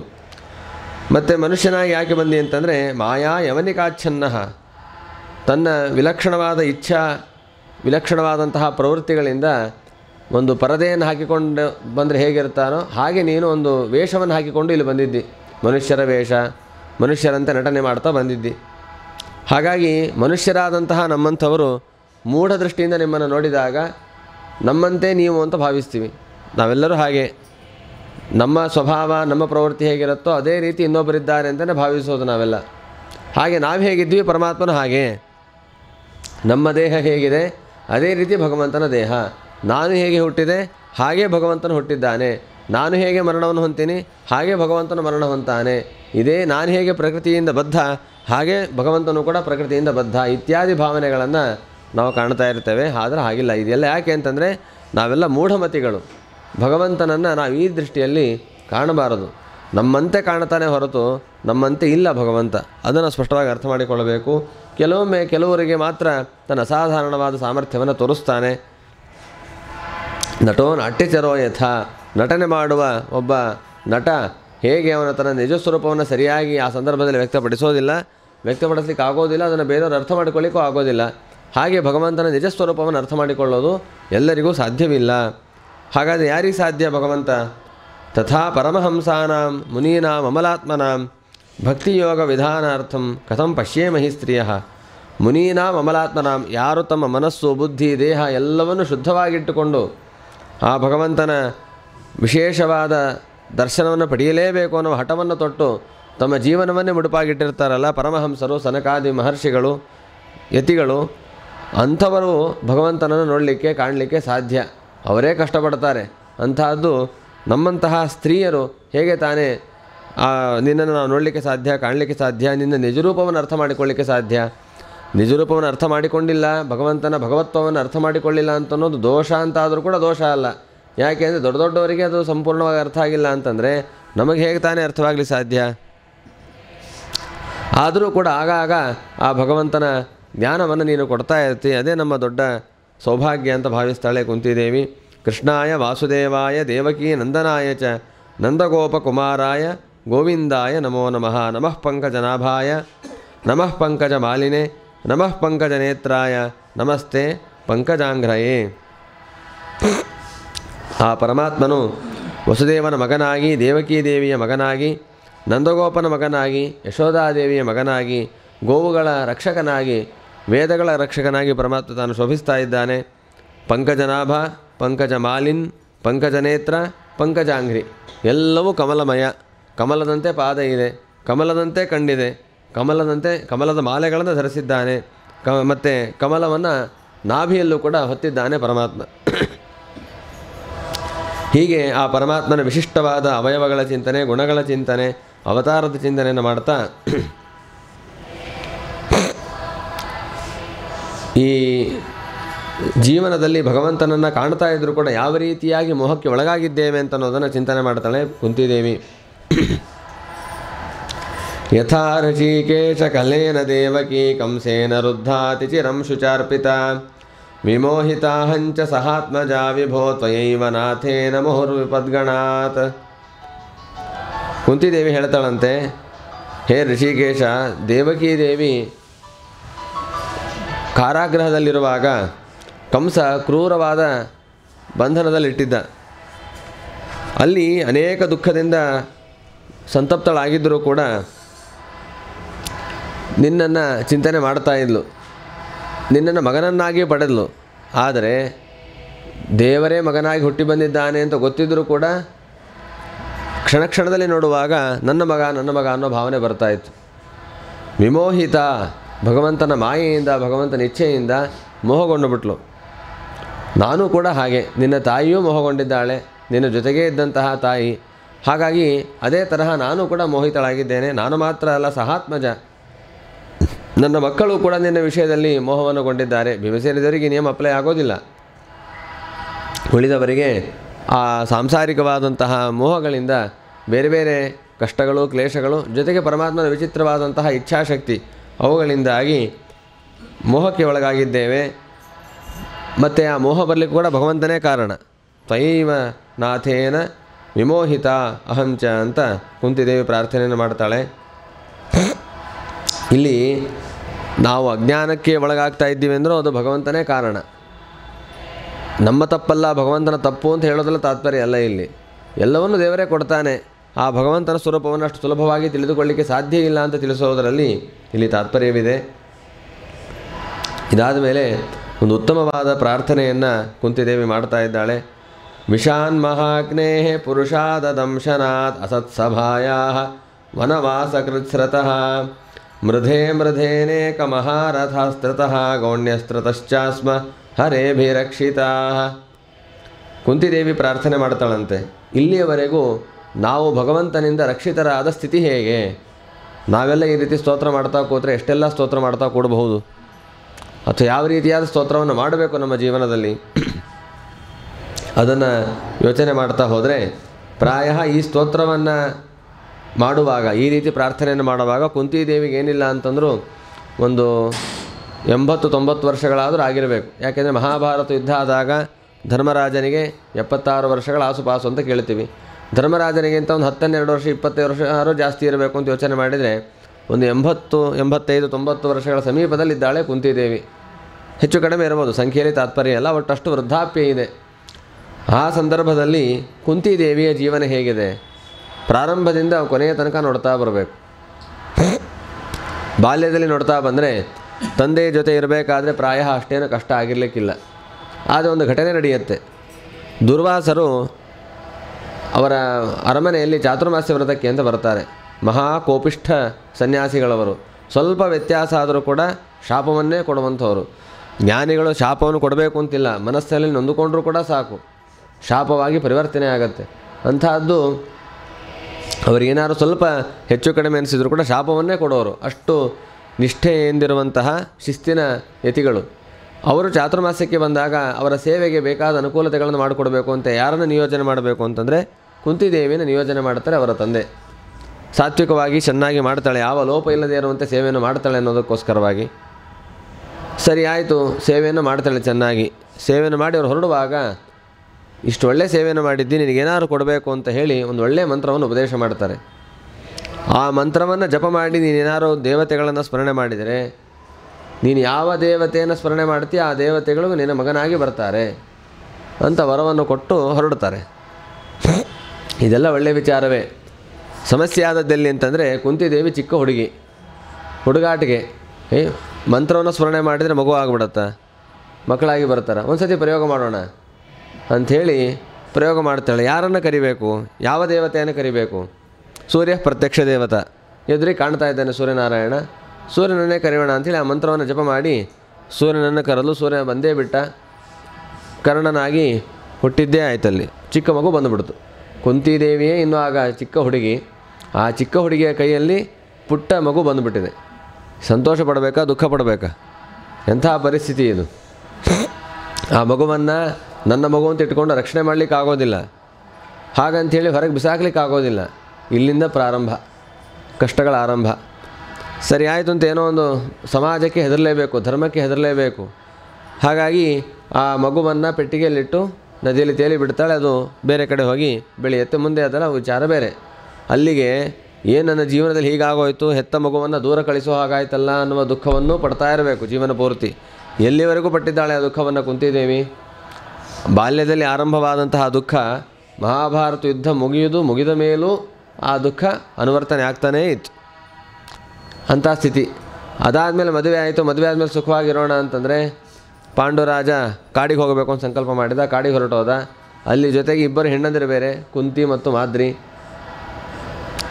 ಸವತಿ ಅಂತಿದ್ದಾಗ ಯಾವಾಗಲೂ ಸ್ವಲ್ಪ ಕ್ಲೇಶವೇ. ಆ ಕಾಲದಲ್ಲಿ ರಾಜರಿಗೆಲ್ಲ ಬಹುಪತ್ನಿತ್ವ ಇತ್ತು, ಅವೆಲ್ಲ ದೊಡ್ಡ ವಿಷಯ ಅಲ್ಲ ಇರ್ಬೋದು. ಆದರೂ ಕೂಡ ಸ್ವಲ್ಪ ಒಂದು ಸಂಕೋಚಾದಿಗಳಿದ್ದೇ ಇರುತ್ತೆ. ಏನೋ ಸುಖವಾಗಿರೋಣ ಅಂತ ಯೋಚನೆ ಮಾಡಿದರೆ ಕಾಡಿಗೆ ಹೋದರೂ ಕಾಡಿನ ಜೀವನದಲ್ಲಿ ನಡಿಬೇಕು ಅಂತಂದರೆ ಪಾಂಡುರಾಜನಿಗೆ ಶಾಪ ಬಂತು. ಹೆಂಡತಿ ಜೊತೆ ಸುಖವಾಗಿರ್ಲಿಕ್ಕೆ ಅವಕಾಶ ಇಲ್ಲ ಅಂಥೇಳಿ ಅಲ್ಲಿಗೆ ಗಾರ್ಹಸ್ಥ್ಯದ ಒಂದು ಅರ್ಧ ಭಾಗವೇ ಇಳಿದಂತಾಯಿತು. ಕಷ್ಟ, ದುಃಖದ ಜೊತೆಗೆ ಸುಖವೂ ಇಲ್ಲ. ಹಾಗೆ ಜೀವನವನ್ನು ನಡೆಸ್ತಾ ಇದ್ದರು.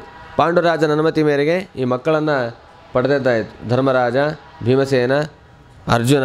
ಮಾದ್ರಿ ದೇವಿಯ ಮೂಲಕವಾಗಿ ಅಶ್ವಿನಿ ದೇವತೆಗಳನ್ನು ಮಕ್ಕಳನ್ನಾಗಿ ಪಡೆದರು. 5 ದಿನ ಮಕ್ಕಳು ಹುಟ್ಟಿದ್ರು. ಸುಖವಾಗಿರೋಣ ಅಂತ ಅನ್ನೋಷ್ಟೊತ್ತಿಗೇನೆ ತನ್ನದಲ್ಲದ ತಪ್ಪಿನಿಂದ ತಾನೂ ಕೂಡ ಸಮಸ್ಯೆಯನ್ನು ಅನುಭವಿಸುವಂಥ ಪರಿಸ್ಥಿತಿ ಬಂತು. ಆ ಒಂದು ಮಂತ್ರ ಜಪ ಮಾಡಿ ಯಾರನ್ನು ಸ್ಮರಣೆ ಮಾಡ್ಕೊಳ್ತಾರೋ ಆ ದೇವತೆಗಳು ಬರ್ತಾಯಿದ್ರು. ಮಾದ್ರಿ ದೇವಿಗೂ ಕೂಡ ಒಂದೇ ಸತಿ ಅವಕಾಶ ಅಂತ ಹೇಳಿರ್ತಾಳೆ. ಇವಳು 3 ಬಾರಿ ಪ್ರಾರ್ಥನೆ ಮಾಡಿರ್ತಾರೆ. ಅತಿಯಾಗಿ ಅಪೇಕ್ಷೆ ಪಡೋದು ಬೇಡ ಅಂತ. ಧರ್ಮಕ್ಕೆ ಬೇಕು, ಬಲಕ್ಕೆ ಬೇಕು, ಈ ರಾಜ್ಯ ರಕ್ಷಣೆಗೆ ಬೇಕು ಅಂಥೇಳಿ 3 ಜನ ಮಕ್ಕಳನ್ನು ಪಡಿತಾರೆ. ಇನ್ನೊಂದು ಬೇಕು ಅಂದಾಗ ನನಗೆ ಸಾಕು, ಮಾದ್ರಿಯಿಂದಲೂ ಕೂಡ ಸಂತಾನ ಅಭಿವೃದ್ಧಿ ಆಗಬೇಕು, ಮಾದ್ರಿಗೆ ಅವಕಾಶ ಕೊಡ್ತೇನೆ ಅಂತ ಮಾದ್ರಿ ಕೊಡ್ತಾಳೆ. ಆದರೆ ಒಂದೇ ಬಾರಿ ಮಂತ್ರದ ವಿನಿಯೋಗ ಆಗಬೇಕು ಅಂತ ಹೇಳಿರ್ತಾಳೆ. ಮಾದ್ರಿದೇವಿ ಆಲೋಚನೆ ಮಾಡಿ ಒಂದು ಬಾರಿ ನಾನು ಕರಿಬೇಕು, ಆದರೆ ಎಷ್ಟು ಸಾಧ್ಯವೋ ಅಷ್ಟು ಅಧಿಕ ಮಕ್ಕಳನ್ನು ಪಡಿಬೇಕು. ಅದಕ್ಕೇನು ಮಾಡಬೇಕು ಅಂತ ಆಲೋಚನೆ ಮಾಡಿ ಅಶ್ವಿನಿ ದೇವತೆಗಳನ್ನು ಕರೀತಾಳೆ. ಅವರಿಬ್ಬರು ಒಟ್ಟಿಗೆ ಬಿಟ್ಟು ಇರೋದೇ ಇಲ್ಲ. ಅವರು ಅಶ್ವಿನಿ ದೇವತೆಗಳು ಒಬ್ಬರನ್ನ ಕರೆದು ಇಬ್ಬರು ಬಂದೇ ಬರ್ತಾರೆ. ಹಾಗಾಗಿ 2 ಮಕ್ಕಳಾಗ್ತಾರೆ. ಈ ಸ್ಥಿತಿ ಅದಾದಮೇಲೆ ಮಾದ್ರಿ ದೇವಿಯ ಒಂದು ಉತ್ಸಾಹದಿಂದ, ಆತುರತೆಯಿಂದ ಪಾಂಡುರಾಜನ ಸಂಪರ್ಕವನ್ನು ಮಾಡಿದ್ದಕ್ಕಾಗಿ ಪಾಂಡುರಾಜ ಸತ್ತು ಹೋದ. ತನ್ನ ತಪ್ಪೇ ಇಲ್ಲ.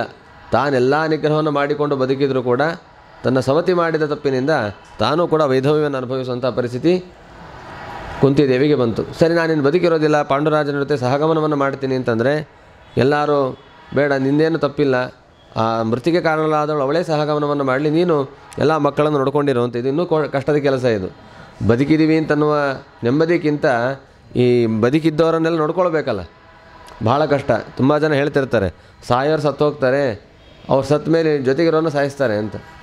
ಅಂಥ ಪ್ರಸಂಗ ಆಗತ್ತೆ. ಅಂದರೆ ಇದು ಹೋದವರಿಗೆ ಹಿಂಸೆ ಅಂತಲ್ಲ, ಅಷ್ಟು ಕಷ್ಟದ ಕೆಲಸಗಳಿರುತ್ತೆ. ಆ ಜವಾಬ್ದಾರಿಗಳು, ಸಣ್ಣ ಮಕ್ಕಳ ವಿದ್ಯಾಭ್ಯಾಸ, ಆರೋಗ್ಯ ರಕ್ಷಣೆ, ಅವರ ಶುಶ್ರೂಷಣೆ ಎಲ್ಲ ಮಾಡ್ತಾ ಬರಬೇಕು. ತನ್ನ ಮಕ್ಕಳಲ್ಲದೆ ಮಾದ್ರಿ ಮಕ್ಕಳನ್ನು ತಾನೇ ಬೆಳೆಸಬೇಕು. ವೈಷಮ್ಯ ಬರಬಾರ್ದು ಅವುಗಳ ಮಧ್ಯದಲ್ಲಿ. ಸ್ವಲ್ಪ ವೈಷಮ್ಯ ತೋರಿದರೂ ಕೂಡ ದೊಡ್ಡ ದೊಡ್ಡ ಗಲಾಟೆಗಳಾಗತ್ತೆ. ಇಷ್ಟನ್ನೆಲ್ಲ ಗಮನಿಸಿಕೊಳ್ಬೇಕು. ಹಾಗೆಲ್ಲ ಗಮನಿಸಿ ಬೆಳೆಸ್ತಾ ಆಯ್ತಿನ ವಾಪಸ್ ನಮ್ಮ ರಾಜ್ಯಕ್ಕೆ ಹೋಗೋಣ ಅಂತಂದರೆ ಅಲ್ಲಿ ಅನೇಕ ಅಪವಾದಗಳು. ಹೇಗೆ ಹುಟ್ಟಿದ್ದಾರೋ ಏನೋ ಇವರೆಲ್ಲ ಇತ್ಯಾದಿ ಅಪವಾದಗಳು, ಒಂಥರ ತುಚ್ಚು ಭಾವನೆ. ಆಗ ಮತ್ತಲ್ಲಿ ವೇದವ್ಯಾಸದೇವರು ಅಶರೀರವಾಣಿ ಇತ್ಯಾದಿಗಳ ಒಂದು ದೇವಾನುಗ್ರಹದಿಂದ ಒಳಗೆ ಅಂಗೀಕಾರ ಮಾಡುತ್ತಾರೆ. ಒಟ್ಟಾರೆ ಮಾನಸಿಕವಾದ ಹಿಂಸೆಗಳು. ಆ ರಾಜ್ಯದಲ್ಲಿ ಬಂದು ಸುಖವಾಗಿರೋಣ ಅಂತಂದರೆ ಅಲ್ಲೂ ಕೂಡ ಸುರಕ್ಷಿತ ಪರಿಸ್ಥಿತಿ ಇಲ್ಲ. ಭೀಮಸೇನ ದೇವರ ಪರಾಕ್ರಮ, ಅವರ ಸಾಮರ್ಥ್ಯದ ಮೇಲೆ ವಿಪರೀತ ಅಸೂಯೆ ಇವನಿಗೆ ದುರ್ಯೋಧನನಿಗೆ. ವಿಷದ ಲಡ್ಡಿಗೆಯನ್ನು ತಿನ್ನಿಸ್ತಾನೆ, ತಿಂದು ಸತ್ತು ಹೋಗು ಅಂತೇಳಿ. ಏನೂ ಆಗೋದಿಲ್ಲ, ಭೀಮಸೇನ ದೇವರಿಗೆ ಸುರಕ್ಷಿತವಾಗಿರ್ತಾರೆ. ನಾವು ಸಣ್ಣ ಪದಾರ್ಥಗಳನ್ನು ಒಂದು ತುತ್ತು ಹೆಚ್ಚು ತಿನ್ನಿಸ್ಬಿಟ್ರೆ ನಮ್ಮ ಮಕ್ಕಳಿಗೆ ಹೆದರ್ಕೊಂಡ್ಬಿಡ್ತೀವಿ, ಏನಪ್ಪ ಇದು ಏನೋ ತಿನ್ನಿಸ್ತಾರೋ ಅವ್ರ ಮನೆಗೆ ಕಳಿಸೋದು ಬೇಡ ಅಂತ. ಹಾಗಿರಬೇಕಾದ್ರೆ ವಿಷದ ಲಡ್ಡಿಗೆಯನ್ನೇ ತಿನ್ನಿಸಿದರೆ ಭೀಮಸೇನ ದೇವರಿಗೆ ಆಗೋದಿಲ್ಲ ಅನ್ನೋ ವಿಚಾರ ಬೇರೆ. ತಾಯಿ ಸ್ಥಾನದಲ್ಲಿ ನಿಂತು ಅದನ್ನು ಯೋಚನೆ ಮಾಡಬೇಕು. ನಮ್ಮ ಮಕ್ಕಳಿಗೆ ವಿಷವನ್ನು ತಿನ್ನಿಸ್ತಾರೆ ಅಂತಂದ್ರೆ ಅದನ್ನು ಹೇಗೆ ಒಬ್ಬ ತಾಯಿ ಎದುರಿಸಲಿಕ್ಕೆ ಸಾಧ್ಯ? ವಿಷದ ಭಕ್ಷಣೆ. ಅದಾದ ಮೇಲೆ ಮಹಾಗ್ನೇಹೆ, ವಾರಣಾಸಿಯ ಉತ್ಸವದ ನಿಮಿತ್ತವನ್ನಾಗಿ ಕಳಿಸಿ ಅರಿಗಿನ ಮನೆಯಲ್ಲಿ ಬೆಂಕಿಯಲ್ಲಿ ಸುಡಬೇಕು ಅಂತ ಪ್ರಯತ್ನವನ್ನು ಮಾಡ್ತಾನೆ ದುರ್ಯೋಧನ. ಆಗಲೂ ಕೂಡ ಏನೋ ಒಂದು ಉಪಾಯ ಮಾಡಿ ಭೀಮಸೇನ ದೇವರ ಒಂದು ಶಕ್ತಿಯಿಂದ ಎಲ್ಲರೂ ಪಾರಾಗ್ತಾರೆ. ಕಾಡಿಗೆ ಬಂದು ಎಲ್ಲರ ವೇಷವನ್ನು ಮರೆಸಿಕೊಂಡು ಬದುಕೋಣ ಅಂತಂದರೆ ಅಲ್ಲೂ ಬಕಾಸುರ, ಹಿಡಿಂಬಿಕ ಇಂಥವರು ಹಿಂಸೆಯನ್ನು ಕೊಡ್ತಾರೆ. ಅವರೆಂಥವರು? ಮನುಷ್ಯರನ್ನೇ ತಿನ್ನುವಂತಹ ಮಹಾ ಕ್ರೂರ ರಾಕ್ಷಸರು. ಅಂಥವರಿಂದ ತಾವು ರಕ್ಷಣೆಯನ್ನು ಪಡೆದುಕೊಳ್ತಾರೆ. ಅಸತ್ಸಭೆ. ಆಮೇಲೆ ದ್ರೌಪದಿ ದೇವಿ ಮದುವೆ ಆಯಿತು, ಸುಖವಾಗಿರೋಣ ಅಂತಂದರೆ ಅಸತ್ಸಭೆಯಲ್ಲೂ ಕೂಡ ಅಲ್ಲಲ್ಲೂ ಮಧ್ಯೆ ಅನೇಕ ಕ್ಲೇಶಗಳು. ಭೀಮಸೇನನನ್ನು ನಾನೇ ಕೊಟ್ಟು ಕಳಿಸ್ತೀನಿ ಅಂತ ಬಕಾಸುರನ ಜೊತೆ ಕೊಟ್ಟು ಕಳಿಸಿರ್ತಾಳೆ ಕುಂತಿದೇವಿ. ಅದಾದಮೇಲೆ ಸಂಹಾರ ಆಗತ್ತೆ, ಎಲ್ಲ ಆಯಿತು. ಅದಾದಮೇಲೆ ದ್ರೌಪದಿ ದೇವಿ ಮದುವೆ ಆದರೆ ಒಬ್ಬ ಹುಡುಗಿಯನ್ನು 5 ಜನ ಮದುವೆ ಆಗಬೇಕು. ಅದು ನಾವು ಕತೆ ಕೇಳಲಿಕ್ಕೆಲ್ಲ ಚೆಂದ, ಆದರೆ ಆ ಸಂದರ್ಭದಲ್ಲಿ ಎದುರಿಸ್ಬೇಕಲ್ಲ ಅದನ್ನೆಲ್ಲ. ಸಾಮಾಜಿಕವಾದ ಮಾತುಗಳು, ವ್ಯವಸ್ಥೆ ಅವ್ಯವಸ್ಥೆಗಳನ್ನೆಲ್ಲ ಎದುರಿಸಿಕೊಂಡು ನಿಲ್ಲಬೇಕಲ್ಲ, ನಿಂತುಕೊಂಡು ಗಟ್ಟಿಯಾಗಿ. ತಾನು ಒಪ್ಕೊಳ್ಬೇಕು, ಬೇರೆಯವ್ರಿಗೆ ಒಪ್ಪಿಸ್ಬೇಕು, ಎಲ್ಲರಿಗೂ ಒಪ್ಪಿಸ್ಬೇಕು. ಇಷ್ಟೆಲ್ಲ ಪರಿಸ್ಥಿತಿ. ಅಸತ್ಸಭೆ. ಆ ದ್ರೌಪದಿ ದೇವಿಯ ಒಂದು ಸೌಂದರ್ಯಕ್ಕೆ, ಅವಳ ಮೇಲಿನ ಮಾತ್ಸರ್ಯ, ಪಾಂಡವರ ಮೇಲಿನ ಮಾತ್ಸರ್ಯದಿಂದ ಆ ದುರ್ಯೋಧನ ಕೆಟ್ಟ ರೀತಿಯಲ್ಲಿ ವರ್ತನೆಯನ್ನು ಮಾಡ್ತಾನೆ. ದ್ರೌಪದಿ ದೇವಿಯರ ಮಾನಹರಣವನ್ನು ಮಾಡಬೇಕು ಅಂತ ಪ್ರಯತ್ನವನ್ನು ಮಾಡ್ತಾನೆ. ಅದನ್ನು ಅಸತ್ಸಭೆ ಅಂತ ಕರೀತಾರೆ. ಯಾಕೆಂದರೆ ಅಸಜ್ಜನರೇ ನಿಯಾಮಕರಾಗಿದ್ದಂತಹ ಸಭೆ, ಅಸಜ್ಜನರಿಗೆ ಸಹಕಾರವನ್ನು ಕೊಡ್ತಾ ಇದ್ದಂತಹ ಸಭೆ, ಅಸತ್ ಪ್ರವೃತ್ತಿಯನ್ನು ಮೌನದಿಂದ ಸಮ್ಮತಿಸಿದಂತಹ ಸಭೆ ಅದು. ಹಾಗಾಗಿ ಅಸತ್ಸಭೆ ಅಂತ ಅಸತ್ಸಭೆ. ಅದಾದಮೇಲೆ ವನವಾಸ ಕೃಚ್ಛ್ರತಃ. ವನವಾಸದಲ್ಲಿ ರಾಜರಾದವರಿಗೆ ವನವಾಸವೇ ಕಷ್ಟಕರ. ಪಾಂಡವರಿಗೆ ಅಂಥದ್ದಾಗಲಿಲ್ಲ, ಭಗವಂತನ ಸ್ಮರಣೆ ಮಾಡಿಕೊಂಡು ಅಲ್ಲೂ ಸುಖವಾಗೇ ಇದ್ದರು. ಆದರೂ ಲೋಕದೃಷ್ಟಿಯಿಂದ ಯೋಚನೆ ಮಾಡಿದಾಗ ಅಲ್ಲೂ ಬೇರೆ ಬೇರೆ ಸಮಸ್ಯೆಗಳು ಬಂದಿವೆ, ಅದನ್ನೆಲ್ಲ ಎದುರಿಸಿಕೊಂಡ್ರು. ಜೊತೆಗೆ ವನವಾಸ ಅಂತನ್ನೋದೇ ರಾಜರಾದವರಿಗೆ ಕ್ಲೇಶಕರವಾದಂತಹ ಒಂದು ಅವಸ್ಥೆ. ಅದಾದ ಮೇಲೆ ಅಜ್ಞಾತವಾಸದಲ್ಲಿ ಎಷ್ಟು ಆ ಕೀಚಕ ಮತ್ತು ಉತ್ತರ ಗೋಗ್ರಹಣ ಇತ್ಯಾದಿ ಅನೇಕ ಸಂದರ್ಭದಲ್ಲಿ ತೊಂದರೆಯನ್ನು ಕೊಡ್ತಾನೇ ಇದ್ದರು. ಯುದ್ಧದಲ್ಲಂತೂ ಕೇಳೋಷ್ಟೇ ಇಲ್ಲ. ಮೃಧೇನೇಕ ಮಹಾರಥಾಸ್ತ್ರತಃ. 1-2 ಭೀಷ್ಮಾಚಾರ್ಯರು, ದ್ರೋಣಾಚಾರ್ಯರು, ಅಶ್ವತ್ಥಾಮಾಚಾರ್ಯರು, ಕರ್ಣ, ಒಬ್ಬೊಬ್ಬರು ಅತಿರಥ ಮಹಾರಥರು. ಅವರು ಯುದ್ಧವನ್ನು ಮಾಡಲಿಕ್ಕೆ ಶುರು ಮಾಡಿದರೆ ಎದುರಿಗೆ ನಿಲ್ಲಿ ಕೂಡ ಸಾಧ್ಯ ಇಲ್ಲ. ಅಂತಹ ಘೋರವಾದ ರೀತಿಯಲ್ಲಿ ಯುದ್ಧವನ್ನು ಮಾಡುವಂತಹ ಮಹಾಪರಾಕ್ರಮಿಗಳು. ಅದನ್ನು ಹೇಳ್ತಾರೆ ಶಾಸ್ತ್ರದಲ್ಲಿ. ಎಷ್ಟರ ಮಟ್ಟಿಗೆ ಯುದ್ಧ ಮಾಡಿದರು ಅಂತಂದರೆ, ಅರ್ಜುನನ ರಥ 18 ದಿವಸ ಆದಮೇಲೆ ಆ ರಥದಿಂದ ಕೃಷ್ಣ ಪರಮಾತ್ಮ ಕೆಳಗಿಳಿಬೇಕಾದ್ರೆ ಪ್ರತಿ ಸತಿ ತಾನು ಕೆಳಗಿಳಿದು ಅರ್ಜುನನ ಕೆಳಗಿಳಿಸ್ತಿದ್ದಂತೆ. ಕೊನೆಯ ದಿವಸ ಮಾತ್ರ ನೀನು ಇಳಿ, ಆಮೇಲೆ ನಾನು ಇಳಿತೀನಿ ಎಂದಂತೆ. ಯಾಕೆ ಅಂತಂದರೆ, ಒಂದು ವೇಳೆ ನಾನು ಇಳಿದ್ರೆ ಕೆಳಗಿಳಿದು ನೀನೇ ಇರೋದಿಲ್ಲ ಅನ್ನಂತೆ. ಆ ರೀತಿ ಕೃಷ್ಣ ಪರಮಾತ್ಮ ತಾನು ಆ ರಥದಲ್ಲಿ ಕುಳಿತುಕೊಂಡು ಅರ್ಜುನನ ರಕ್ಷಣೆ ಮಾಡಿದಂತಹ ರೀತಿ, ಅದು ಮಹಾಭಾರತದ ಒಂದು ಯುದ್ಧದ ಪ್ರಸಂಗಗಳನ್ನು ನೆನಪಿಸ್ಕೊಳ್ತಾ ಬಂದರೆ ಎಷ್ಟು ವಿಚಿತ್ರವಾದ ಘಟನೆಗಳು. ಶಕ್ತಿ ಆಯುಧವನ್ನು ಕರ್ಣ ಸಿದ್ಧ ಮಾಡಿಟ್ಕೊಂಡಿರ್ತಾನೆ, ಯಾರಿಗೂ ಅದನ್ನು ಬಿಡ್ತಿರೋದಿಲ್ಲ. ಯಾಕೆಂದರೆ ಶಕ್ತಿ ಆಯುಧ ಅಂದರೆ ಬಲಿಷ್ಠವಾದಂಥ ಅಸ್ತ್ರ. ಅದನ್ನು ಅರ್ಜುನನ ಮೇಲೇ ಪ್ರಯೋಗ ಮಾಡಬೇಕು ಅಂತ ಯಾರ ಮೇಲೂ ಬಿಡೋದಿಲ್ಲ. ಪರಮಾತ್ಮ ಅದನ್ನು ಅರ್ಥ ಮಾಡಿಕೊಂಡು ಉಪಾಯ ಮಾಡಿ ಘಟೋತ್ಕಚನನ್ನು ಕಳಿಸ್ತಾನೆ. ಆ ಘಟೋತ್ಕಚನ ಯುದ್ಧವನ್ನು ಸಹಿಸಿಕೊಳ್ಳಿಕ್ಕಾಗದೆ ಎಲ್ಲರೂ ಬಲವಂತ ಮಾಡಿ ಆ ಘಟೋತ್ಕಚನ ಮೇಲೆ ಆ ಶಕ್ತಿ ಆಯುಧವನ್ನು ಪ್ರಯೋಗ ಮಾಡಿಬಿಡ್ತಾನೆ. ಅದರ ಮೊದಲು ಕುಂತಿದೇವಿಯ ಮೂಲಕವಾಗಿ ಕರ್ಣನ ಹತ್ರ ಪ್ರತಿಜ್ಞೆ ಮಾಡಿಸಿರ್ತಾನೆ, ಒಂದು ಬಾರಿ ಪ್ರಯೋಗ ಮಾಡಿದ ಬಾಣವನ್ನು ಮತ್ತೊಂದು ಸಾರಿ ಪ್ರಯೋಗ ಮಾಡೋದಿಲ್ಲ ಅಂತ, ತೊಟ್ಟ ಬಾಣ ತೊಡೋದಿಲ್ಲ ಅಂತ. ಹೀಗೆಲ್ಲ ಈ ರೀತಿಯೆಲ್ಲ ಉಪಾಯಗಳನ್ನು ಮಾಡಿ ಅಲ್ಲೂ ಘಟೋತ್ಕಚನ ಕಳಿಸಿ ಯಾವತ್ತೂ ಶಕ್ತಿ ಆಯುಧವನ್ನು ಬಿಡಬೇಕು ಅಂತ ಒಂದು ತಲೆಯಲ್ಲಿರುತ್ತೆ. ಅದನ್ನು ಪರಮಾತ್ಮ ಅರ್ಥ ಮಾಡಿಕೊಂಡು ಅದಕ್ಕೆ ತಕ್ಕಂತೆ ಘಟೋತ್ಕಚನಲ್ಲಿ ಯುದ್ಧದಲ್ಲಿ ಕಳಿಸಿ ಆ ಶಕ್ತಿ ಆಯುಧವನ್ನು ಘಟೋತ್ಕಚ ಮೇಲೆ ಪ್ರಯೋಗ ಮಾಡುವಂತೆ ಮಾಡಿದ.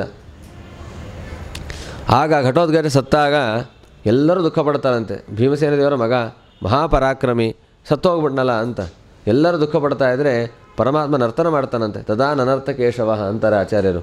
ತುಂಬ ಸಂತೋಷ ಪಡ್ತಾ ಇದ್ದಂತೆ. ಯಾಕೆಂದರೆ ಇದು ಘಟೋತ್ಕಚ ಸತ್ತ ಅಂತ ನರ್ತನ ಮಾಡ್ತಾ ಇರೋದಲ್ಲ, ಅರ್ಜುನ ಉಳಿದ ಅಂತ ನರ್ತನ ಮಾಡ್ತಾ ಇರೋದು. ಇವತ್ತು ಆ ಅಸ್ತ್ರವನ್ನು ಪ್ರಯೋಗ ಮಾಡಿಯೇ ಮಾಡ್ತಾ ಇದ್ದ, ಆದರೆ ಅರ್ಜುನ ಸಿಕ್ಕಿದ್ರೆ ಅರ್ಜುನ ಮೇಲೆ ಪ್ರಯೋಗ ಮಾಡ್ತಾ ಇದ್ದ. ಹಾಗಾಗಿ ಇಂಥವೆಲ್ಲ ಅನೇಕ ಯುದ್ಧ ತಂತ್ರಗಳನ್ನು, ಸೂಕ್ಷ್ಮ ಭಾವನೆಗಳನ್ನು ಅರ್ಥ ಮಾಡಿಕೊಂಡು ಪರಮಾತ್ಮ ರಕ್ಷಣೆ ಮಾಡಿದ ರೀತಿ. ಬರೀ ಪರಕೀಯರ ಅಸ್ತ್ರಗಳನ್ನು ಬಿಟ್ಟುಬಿಡೋಣ, ಆ ಪಾಂಡವರಲ್ಲೇ ಎಷ್ಟು ಕಲಹಗಳಾಗೋಯಿತು ಮಧ್ಯದಲ್ಲಿ. ಧರ್ಮರಾಜ ಅರ್ಜುನ 2-3 ಸಂದರ್ಭದಲ್ಲಿ ಅವರವರನ್ನೇ ಸಂಹಾರ ಮಾಡಿಕೊಳ್ಳುವಂಥ ಪ್ರಸಂಗ. ಕರ್ಣನನ್ನು ಸಂಹಾರ ಮಾಡಲೇಬೇಕು ಅಂತ ಧರ್ಮರಾಜನ ಮೇಲೆ ತುಂಬ ಅವಮಾನವಾಗುವ ರೀತಿಯಲ್ಲಿ ಕರ್ಣ ನಡೆದುಕೊಂಡು ಬಿಡ್ತಾನೆ. ಆಗ ಇವತ್ತಿನ ಸಂಹಾರ ಮಾಡಿಯೇ ಬರಬೇಕು ಅಂತ ಅರ್ಜುನನ ಮೇಲೆ ಒಂದು ಆಗ್ರಹ. ಆದರೆ ಕರ್ಣ ಸಿಗ್ತಾನೇ ಇಲ್ಲ, ಇವು ಸಂಹಾರ ಮಾಡಲಿಕ್ಕೆ ಆಗ್ತಾಯಿಲ್ಲ, ಅಷ್ಟು ಬಲಿಷ್ಠತೆಯಿಂದ ಕೂಡಿದೆ. ಕಡೆಗೆ ಅರ್ಜುನ ವಾಪಸ್ ಬಂದಾಗ ಬೇರೆ ಬೇರೆ ಯುದ್ಧದಲ್ಲಿ ಜಯಶಾಲಿಯಾಗಿ ಬಂದಿದ್ದ.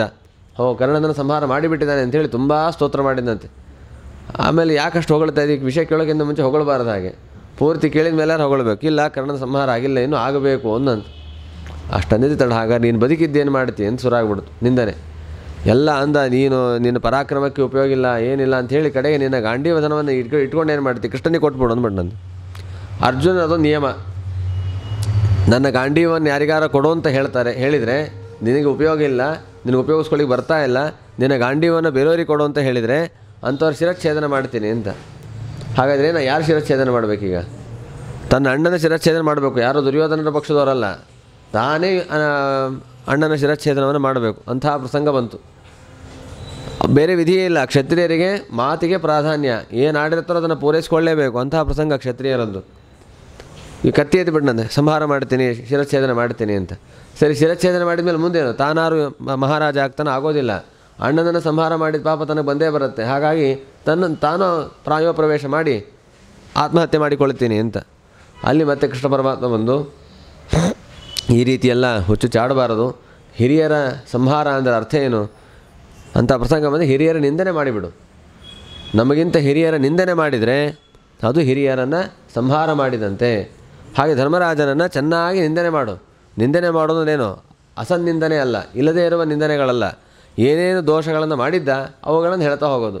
ನಿನ್ನಿಂದ ನಾವು ಇಷ್ಟೆಲ್ಲ ಕಷ್ಟ ಅನುಭವಿಸಿದ್ವಿ, ನೀನು ಜೂಜಾಟಕ್ಕೆ ಒಪ್ಕೊಂಡಿದ್ದರಿಂದಾಗಿ ದ್ರೌಪದಿ ದೇವಿಗೆ ಈ ಪ್ರಸಂಗ ಬಂತು, ನಮ್ಮ ರಾಜ್ಯವನ್ನು ಕಳೆದುಕೊಂಡ್ವಿ, ನಿನ್ನ ನಿರ್ಧಾರಗಳೇ ನಮ್ಮ ಇಷ್ಟೆಲ್ಲ ಸಮಸ್ಯೆ ಕಾರಣ ಅಂತ.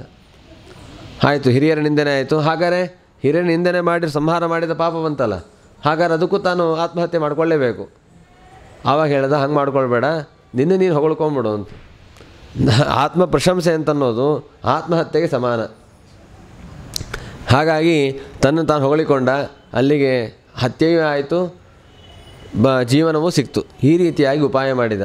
ಇಷ್ಟೊತ್ತಿಗೆ ಏನಾಯಿತು, ಧರ್ಮರಾಜ ಮನಸ್ಸಲ್ಲಿ ಕೊರಗಲಿಕ್ಕೆ ಶುರುವಾಯಿತು. ನನ್ನಿಂದ ನನ್ನ ತಮ್ಮಂದರಿಗೆ, ನನ್ನ ಹೆಂಡತಿಗೆ ಇಷ್ಟೆಲ್ಲ ಕಷ್ಟ ಕೊಟ್ಟಿದ್ದೆ, ನಾನು ಬದುಕೋದೇ ಇಲ್ಲ ಅಂತ. ಮತ್ತು ಅವನಿಗೆ ಸಮಾಧಾನ ಮಾಡಿ ಎಲ್ಲ ಕೂಡಿಸಿಕೊಂಡಿದ್ದಾಯಿತು. ಆಮೇಲೆ ಜಯದ್ರಥನ ಕಾಲಕ್ಕೆ ಅಲ್ಲೂ ಪ್ರತಿಜ್ಞೆ ಮಾಡಿದ. ಅಭಿಮನ್ಯು ಸತ್ತಾಗ ನಾಳೆ ಸಾಯಂಕಾಲದೊಳಗೆ ನಾನು ಸಂಹಾರ ಮಾಡಲಿಲ್ಲ ಅಂತಂದರೆ ನಾನೇ ಅಗ್ನಿ ಪ್ರವೇಶ ಮಾಡ್ತೀನಿ ಅಂತ. ಮತ್ತಲ್ಲಿ ಪರಮಾತ್ಮ ಉಪಾಯ ಮಾಡಿ ಜಯದ್ರಥನನ್ನು ಸೆರೆ ಹಿಡಿಯುವಂತೆ ಮಾಡಿ ಅವನಿಗೆ ಸೂರ್ಯಾಸ್ತವನ್ನು ಬಂದಂತೆ ತೋರಿಸಿ ಆ ಜಯದ್ರಥನ ಸಂಹಾರವನ್ನು ಮಾಡಿಸಿದ ಕೃಷ್ಣ ಪರಮಾತ್ಮ. ಹೀಗೆ ಒಂದ ಆ ಇಡೀ ಮಹಾಭಾರತ ಯುದ್ಧದಲ್ಲಿ ಅತಿ ಸೂಕ್ಷ್ಮ ವಿಷಯಗಳನ್ನು ಅರ್ಥ ಮಾಡಿಕೊಂಡು ಎಲ್ಲ ವ್ಯವಸ್ಥೆಯನ್ನು ನೋಡಿಕೊಂಡು ಪಾಂಡವರನ್ನು ರಕ್ಷಣೆ ಮಾಡಿರುವ ರೀತಿಯೇ ಭಾರಿ ವಿಚಿತ್ರ. ಕರ್ಣ ನಾಗಾಸ್ತ್ರವನ್ನು ಬಿಡ್ತಾನೆ. ನಾಗಾಸ್ತ್ರ ಬಿಡೋದು ಕರ್ಣನ ಉದ್ದೇಶ ಒಂದಾಗಿದ್ದರೆ, ಆ ಏನು ಅಸ್ತ್ರದಲ್ಲೊಬ್ಬ ದೈತ್ಯ ಬೇರೆ ಸೇರಿಕೊಂಡಿರ್ತಾನೆ, ಅವನು ಅರ್ಜುನ ಸಂಹಾರ ಮಾಡಲೇಬೇಕು ಅಂತ ಕುಳಿತುಕೊಂಡಿರ್ತಾನೆ. ಅವನು ಯಾವುದೋ ಒಂದು ಸಿಟ್ಟಿನಿಂದ ಅದನ್ನು ಅರ್ಥ ಮಾಡಿಕೊಂಡು ಅದನ್ನು ವ್ಯರ್ಥವನ್ನಾಗಿ ಮಾಡ್ತಾನೆ ಪರಮಾತ್ಮ. ಇಷ್ಟೆಲ್ಲ ಯೋಚನೆ ಮಾಡ್ತಾ ಹೋದರೆ ಎಷ್ಟು ವಿಚಿತ್ರವಾದ ರೀತಿಯಲ್ಲಿ ಭಗವಂತ ರಕ್ಷಣೆ ಮಾಡ್ತಾ ಬಂದಿದ್ದಾನೆ. ಮಹಾಸ್ತ್ರತಃ ಮೃಧೆ ಅನೇಕ ಮಹಾರಥಾಸ್ತ್ರತಃ, ಎದುರಾಳಿಗಳ ಪ್ರಯೋಗಗಳು, ತಮ್ಮಲ್ಲಾದಂತಹ ಪ್ರಯೋಗಗಳು, ಇವೆಲ್ಲವನ್ನು ನೆನಪಿಸಿಕೊಂಡ್ರೆ ಬದುಕಲಿಕ್ಕೆ ಸಾಧ್ಯವಿರ್ತಾ ಇರಲಿಲ್ಲ. ದ್ರೌಣ್ಯಸ್ತ್ರತಶ್ಚ, ಕೊನೆಯಲ್ಲಿ ಬಂದಾಗ ಅಶ್ವತ್ಥಾಮಾಚಾರ್ಯರ ಅಸ್ತ್ರ ಬ್ರಹ್ಮಾಸ್ತ್ರವನ್ನು ಪ್ರಯೋಗ ಮಾಡುತ್ತಾರೆ. 2 ಬಾರಿ ಬ್ರಹ್ಮಾಸ್ತ್ರ ಪ್ರಯೋಗ ಮಾಡುತ್ತಾರೆ. ಯುದ್ಧ ಎಲ್ಲ ಮುಗಿದು ಹೋಗಿದೆ. ಅಂತಹ ಸಂದರ್ಭದಲ್ಲಿ 1 ಬಾರಿ ಬ್ರಹ್ಮಾಸ್ತ್ರ ಪ್ರಯೋಗ ಮಾಡುತ್ತಾರೆ, ಅದರ ಉಪಸಂಹಾರವನ್ನು ಮಾಡಿಸ್ತಾನೆ. ಮತ್ತೆ ಗರ್ಭದ ಮೇಲೆ ಬ್ರಹ್ಮಾಸ್ತ್ರವನ್ನು ಪ್ರಯೋಗ ಮಾಡುತ್ತಾರೆ. ಇಷ್ಟೆಲ್ಲ ವಿಪತ್ತುಗಳು, ಇಂಥ ವಿಪತ್ತುಗಳು ನಮಗೇನಾದರೂ ಬಂದರೆ ನಾವು ಬದುಕಿರ್ತೇವೆ? ಸಾಧ್ಯವೇ ಇಲ್ಲ. ಒಂದೊಂದನ್ನು ಎದುರಿಸ್ಲಿಕ್ಕೆ ಸಾಧ್ಯ ಇಲ್ಲ ನಮಗೆ. ಏನೋ ಖಡ್ಗ ತೊಗೊಂಡು ಶಿರಚ್ಛೇದನ ಮಾಡೋದು ಬೇಡ, ನಿನ್ನ ಮೇಲೆ ಮಾತಾಡಿಸೋದಿಲ್ಲ ಅಂತ ಅಂದ್ಬಿಟ್ರೆ ಸಾಕು, ಮನೆಯಲ್ಲಿ ಅದೇ ದೊಡ್ಡ ಜಗಳ ಆಗೋಗುತ್ತೆ. ಅಣ್ಣ ತಮ್ಮಂದೆಲ್ಲ ಅಕ್ಕಂಗೇರಿಯಲ್ಲಿ ಅಂತಹ ಪರಿಸ್ಥಿತಿ ಇದೆ. ನಮಸ್ಕಾರ ಮಾಡಲಿಲ್ಲ ಅಂತ ದೊಡ್ಡ ಜಗಳ, ಕುಂಕುಮ ಕೊಡಲಿಲ್ಲ ಅಂತ ದೊಡ್ಡ ಜಗಳ, ಉಡುಗೊರೆ ಕೊಡಲಿಲ್ಲ ಅಂತ ದೊಡ್ಡ ಜಗಳ, 100 ರೂಪಾಯಿ ಸೀರೆ ಕೊಟ್ಟರು 500 ರೂಪಾಯಿ ಸೀರೆ ಕೊಡಲಿಲ್ಲ ಅಂತ ಜಗಳ, ಇವೆಲ್ಲ ನಡೀತಾ ಇರುತ್ತೆ. ಇಂಥ ಪ್ರಸಂಗದಲ್ಲಿ ಇಂಥ ದೊಡ್ಡ ದೊಡ್ಡ ವಿಪತ್ತುಗಳನ್ನು ಪರಮಾತ್ಮ ವಿಪತ್ತೇ ಅಲ್ಲ, ಸಮಸ್ಯೆ ಅಲ್ಲ ಅನ್ನೋ ರೀತಿಯಲ್ಲಿ ಪರಿಹಾರ ಮಾಡಿ ಕೊಟ್ಟಿದ್ದಾನೆ ಕೃಷ್ಣ ಪರಮಾತ್ಮ. ಇಷ್ಟೆಲ್ಲ ಅದಕ್ಕೆ ಕುಂತಿದೇವಿ ಹೇಳ್ತಾಳೆ, ಇದನ್ನೆಲ್ಲ ನೆನಪಿಸ್ಕೊಳ್ತಾಳೆ. ಒಂದೇ ಶ್ಲೋಕದಲ್ಲಿ ಇಷ್ಟನ್ನೂ ಸ್ಮರಣೆ ಮಾಡಿಕೊಂಡು ಬರ್ತಾಳೆ ಕುಂತಿದೇವಿ. ವಿಷಾನ್ಮಹಾಗ್ನೇಹೆ ಪುರುಷಾದ ದಂಶನಾತ್ ಅಸತ್ಸಭಾಯಾ ವನವಾಸಕೃಚ್ಛ್ರತಃ ಮೃಧೇ ಮೃಧೇನೇಕ ಮಹಾರಥಾಸ್ತ್ರತಃ ದ್ರೌಣ್ಯಸ್ತ್ರತಶ್ಚಾಸ್ಮ ಹರೇಭಿರಕ್ಷಿತಾ. ನಾವು ನೋಡ್ತಾ ಸುಮ್ಮನೆ ಮೇಲ್ನೋಟಕ್ಕೆ ನೋಡಿದರೆ ಇಂಥ ಸಂದರ್ಭದಲ್ಲಿ ಯಾರ್ಯಾರೋ ಬೇರೆ ಬೇರೆ ರಕ್ಷಣೆ ಮಾಡಿದರು. ವಿಷವನ್ನು ತಿಂದಾಗ ಭೀಮಸೇನ ದೇವರು ಸ್ವಂತ ಸಾಮರ್ಥ್ಯದಿಂದ ರಕ್ಷಣೆ ಆದರು. ಅಗ್ನಿಯಲ್ಲಿ ಹಾಕಿದಾಗ ಅರಗಿನ ಮನೆಯಲ್ಲಿ ಭೀಮಸೇನ ದೇವರ ಪರಾಕ್ರಮದಿಂದ ರಕ್ಷಣೆ ಆಯಿತು. ವನವಾಸದಲ್ಲಿ ಪಾಂಡವರೇ ತಮ್ಮ ಸ್ವಂತ ಸಾಮರ್ಥ್ಯದಿಂದ ರಕ್ಷಣೆ ಮಾಡಬೇಕು. ಹೀಗೆಲ್ಲ ಹೇಳಲಿಕ್ಕೆ ಅವಕಾಶ ಇದೆ. ಆದರೆ ಕುಂತಿದ್ದೇವೆ ಹಾಗೆ ಹೇಳಿಲ್ಲ. ಹರೇ ಅಭಿರಕ್ಷಿತಾ, ನಿನ್ನಿಂದ ನಾವೆಲ್ಲ ರಕ್ಷಿತರಾಗಿದ್ದೇವೆ ಹೊರತು ನಮ್ಮ ಮಕ್ಕಳಿಂದ ನಾವು ರಕ್ಷಿತರಾಗಿದ್ದೇವೆ ಅಂತ ಹೇಳಲಿಲ್ಲ. ಯಾಕೆಂದರೆ ಪಾಂಡವರಿಗೂ ಆ ಭಾವನೆ ಇಲ್ಲ. ಕ್ಷಣ ಕ್ಷಣಕ್ಕೂ ಪರಮಾತ್ಮನ ಸ್ಮರಣೆ ಮಾಡಿಕೊಳ್ಳೋದು, ಆಪತ್ತಿನಿಂದ ಪರಿಹಾರ ಆಗೋದು. ಬರೀ ಇಷ್ಟೇ ಯಾಕೆ, ಈ ಯುದ್ಧಗಳು ಜಗಳಗಳು ಬಿಟ್ಟುಬಿಡೋಣ. ಸತ್ಕರ್ಮ ಮಾಡಲಿಕ್ಕೆ ಹೋದಾಗ ಒಂದು ವಿಪತ್ತಿ ಅಂತಹದ್ದು ಪಾಂಡವರಿಗೆ.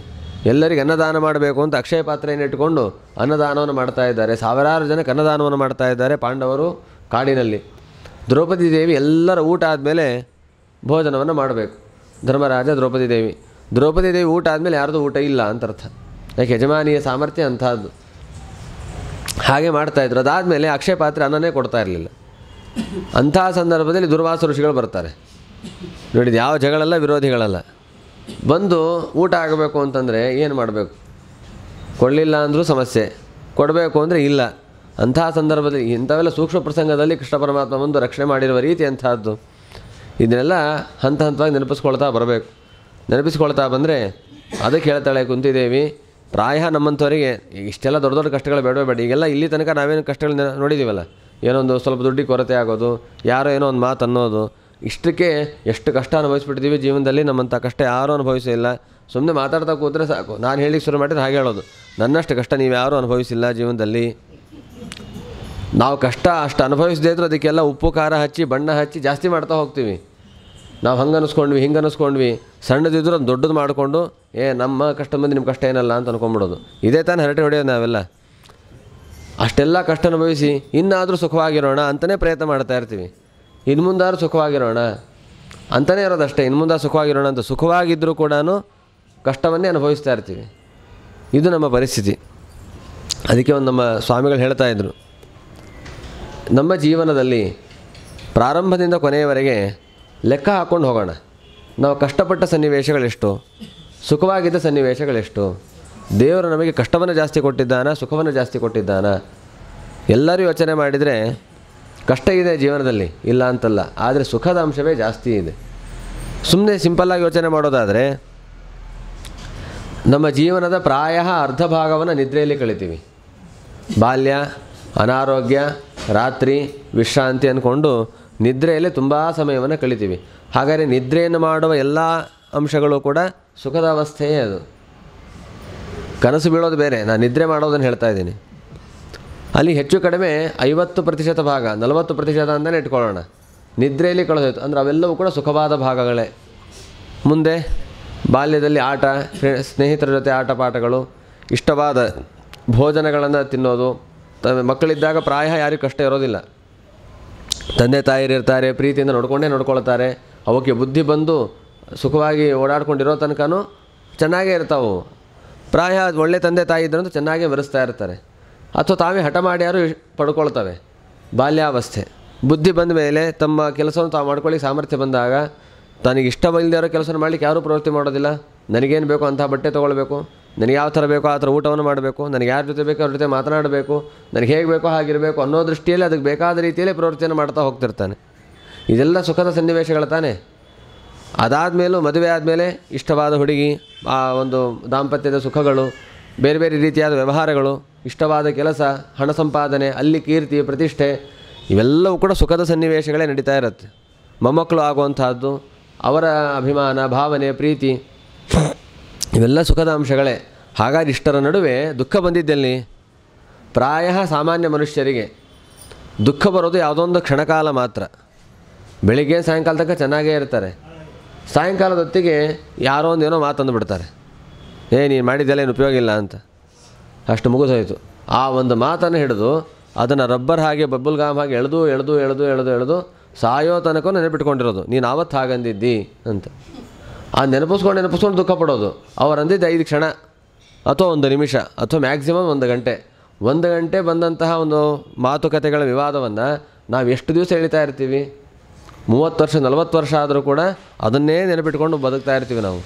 ಹಾಗಾದರೆ ದೇವರು ಕೊಟ್ಟ ಕಷ್ಟ ಜಾಸ್ತಿ ಇಲ್ಲ, ನಾವು ಮಾಡಿಕೊಂಡ ಕಷ್ಟ ಜಾಸ್ತಿ ಇದೆ. ಮರೆತು ಬಿಟ್ಟರೆ ಮುಗಿದೋಯ್ತು. ಅವು ತಂದಿದ್ರಲ್ಲಪ್ಪ ಆಯಿತು ಮುಗಿದೋಯ್ತು ಬಿಟ್ಬಿಟ್ರೆ ಮುಗಿದೋಯ್ತು. ಭಗವದ್ಗೀತೆಯಲ್ಲಿ ಕೃಷ್ಣ ಪರಮಾತ್ಮ ಹೇಳ್ತಾನೆ, ದೀರ್ಘಸೂತ್ರಿ ಆಗಬಾರ್ದು. ಸಜ್ಜನರಲ್ಲಿ ನಡೆಯುವಂತಹ ಯಾವುದೇ ಕಲಹಗಳಿದ್ದರೂ ಕೂಡ ಆ ಕಲಹಗಳನ್ನು ದೀರ್ಘವಾಗಿ ಎಳ್ಕೊಂಡು ಹೋಗಬಾರದು, ಅದು ತಾಮಸ ಪ್ರವೃತ್ತಿ ಅಂತ ಕೃಷ್ಣ ಪರಮಾತ್ಮ ಹೇಳ್ತಾನೆ. ಹಾಗಾಗಿ ಇಷ್ಟೆಲ್ಲ ನೋಡ್ತಾ ಬಂದರೆ ನಮಗಿರೋ ಕಷ್ಟ ಎಷ್ಟು, ಸುಖ ಎಷ್ಟು. ಸುಖದ ಅಂಶವೇ ಜಾಸ್ತಿ, ಕಷ್ಟದ ಅಂಶ ತುಂಬ ಕಮ್ಮಿ. ಆ ತುಂಬ ಕಮ್ಮಿಯಾದಂತಹ ಕಷ್ಟವನ್ನು ನೆನಪಿಸಿಕೊಂಡು ನಾವು ಅದನ್ನು ಅಧಿಕವಾಗಿ ಮಾಡ್ಕೊಳ್ತಾ ಇದ್ದೇವೆ. ಇಂತಹ ಪರಿಸ್ಥಿತಿಯಲ್ಲೂ ದೇವರು ಅಪ್ಪಿ ತಪ್ಪಿ ನಮ್ಮ ಕಣ್ಮುಂದೆ ಏನಾದ್ರು ಬಂದು ನಿಂತರೆ, ದೇವರೇ ಇಷ್ಟು ದಿವಸ ತುಂಬ ಕಷ್ಟಪಟ್ಟುಬಿಟ್ಟಿದ್ದೀನಿ, ಇನ್ಯಾವ ಕಷ್ಟವನ್ನು ಕೊಡಬೇಡ ಅಂತಲೇ ಬೇಡ್ಕೊಳ್ಳೋ ದೇವರ ಹತ್ರ. ಆದರೆ ಕುಂತಿದೇವಿ ಇಂಥ ಸಂದರ್ಭದಲ್ಲಿ ಬೇಡ್ಕೊಂಡ ರೀತಿ ಏನು ಅಂತಂದರೆ, ವಿಪದಸ್ಸಂತು ನ ಶಾಶ್ವತ ತತ್ರ ಜಗತ್ಪತೆ ಭವತೋ ದರ್ಶನಂ ಯತ್ ಸ್ಯಾತ್ ಅಪುನರ್ಭವ ದರ್ಶನಂ. ಇಷ್ಟೆಲ್ಲ ಕಷ್ಟಗಳನ್ನು ಏನು ಮರ್ತಿಲ್ಲ ಅವಳು.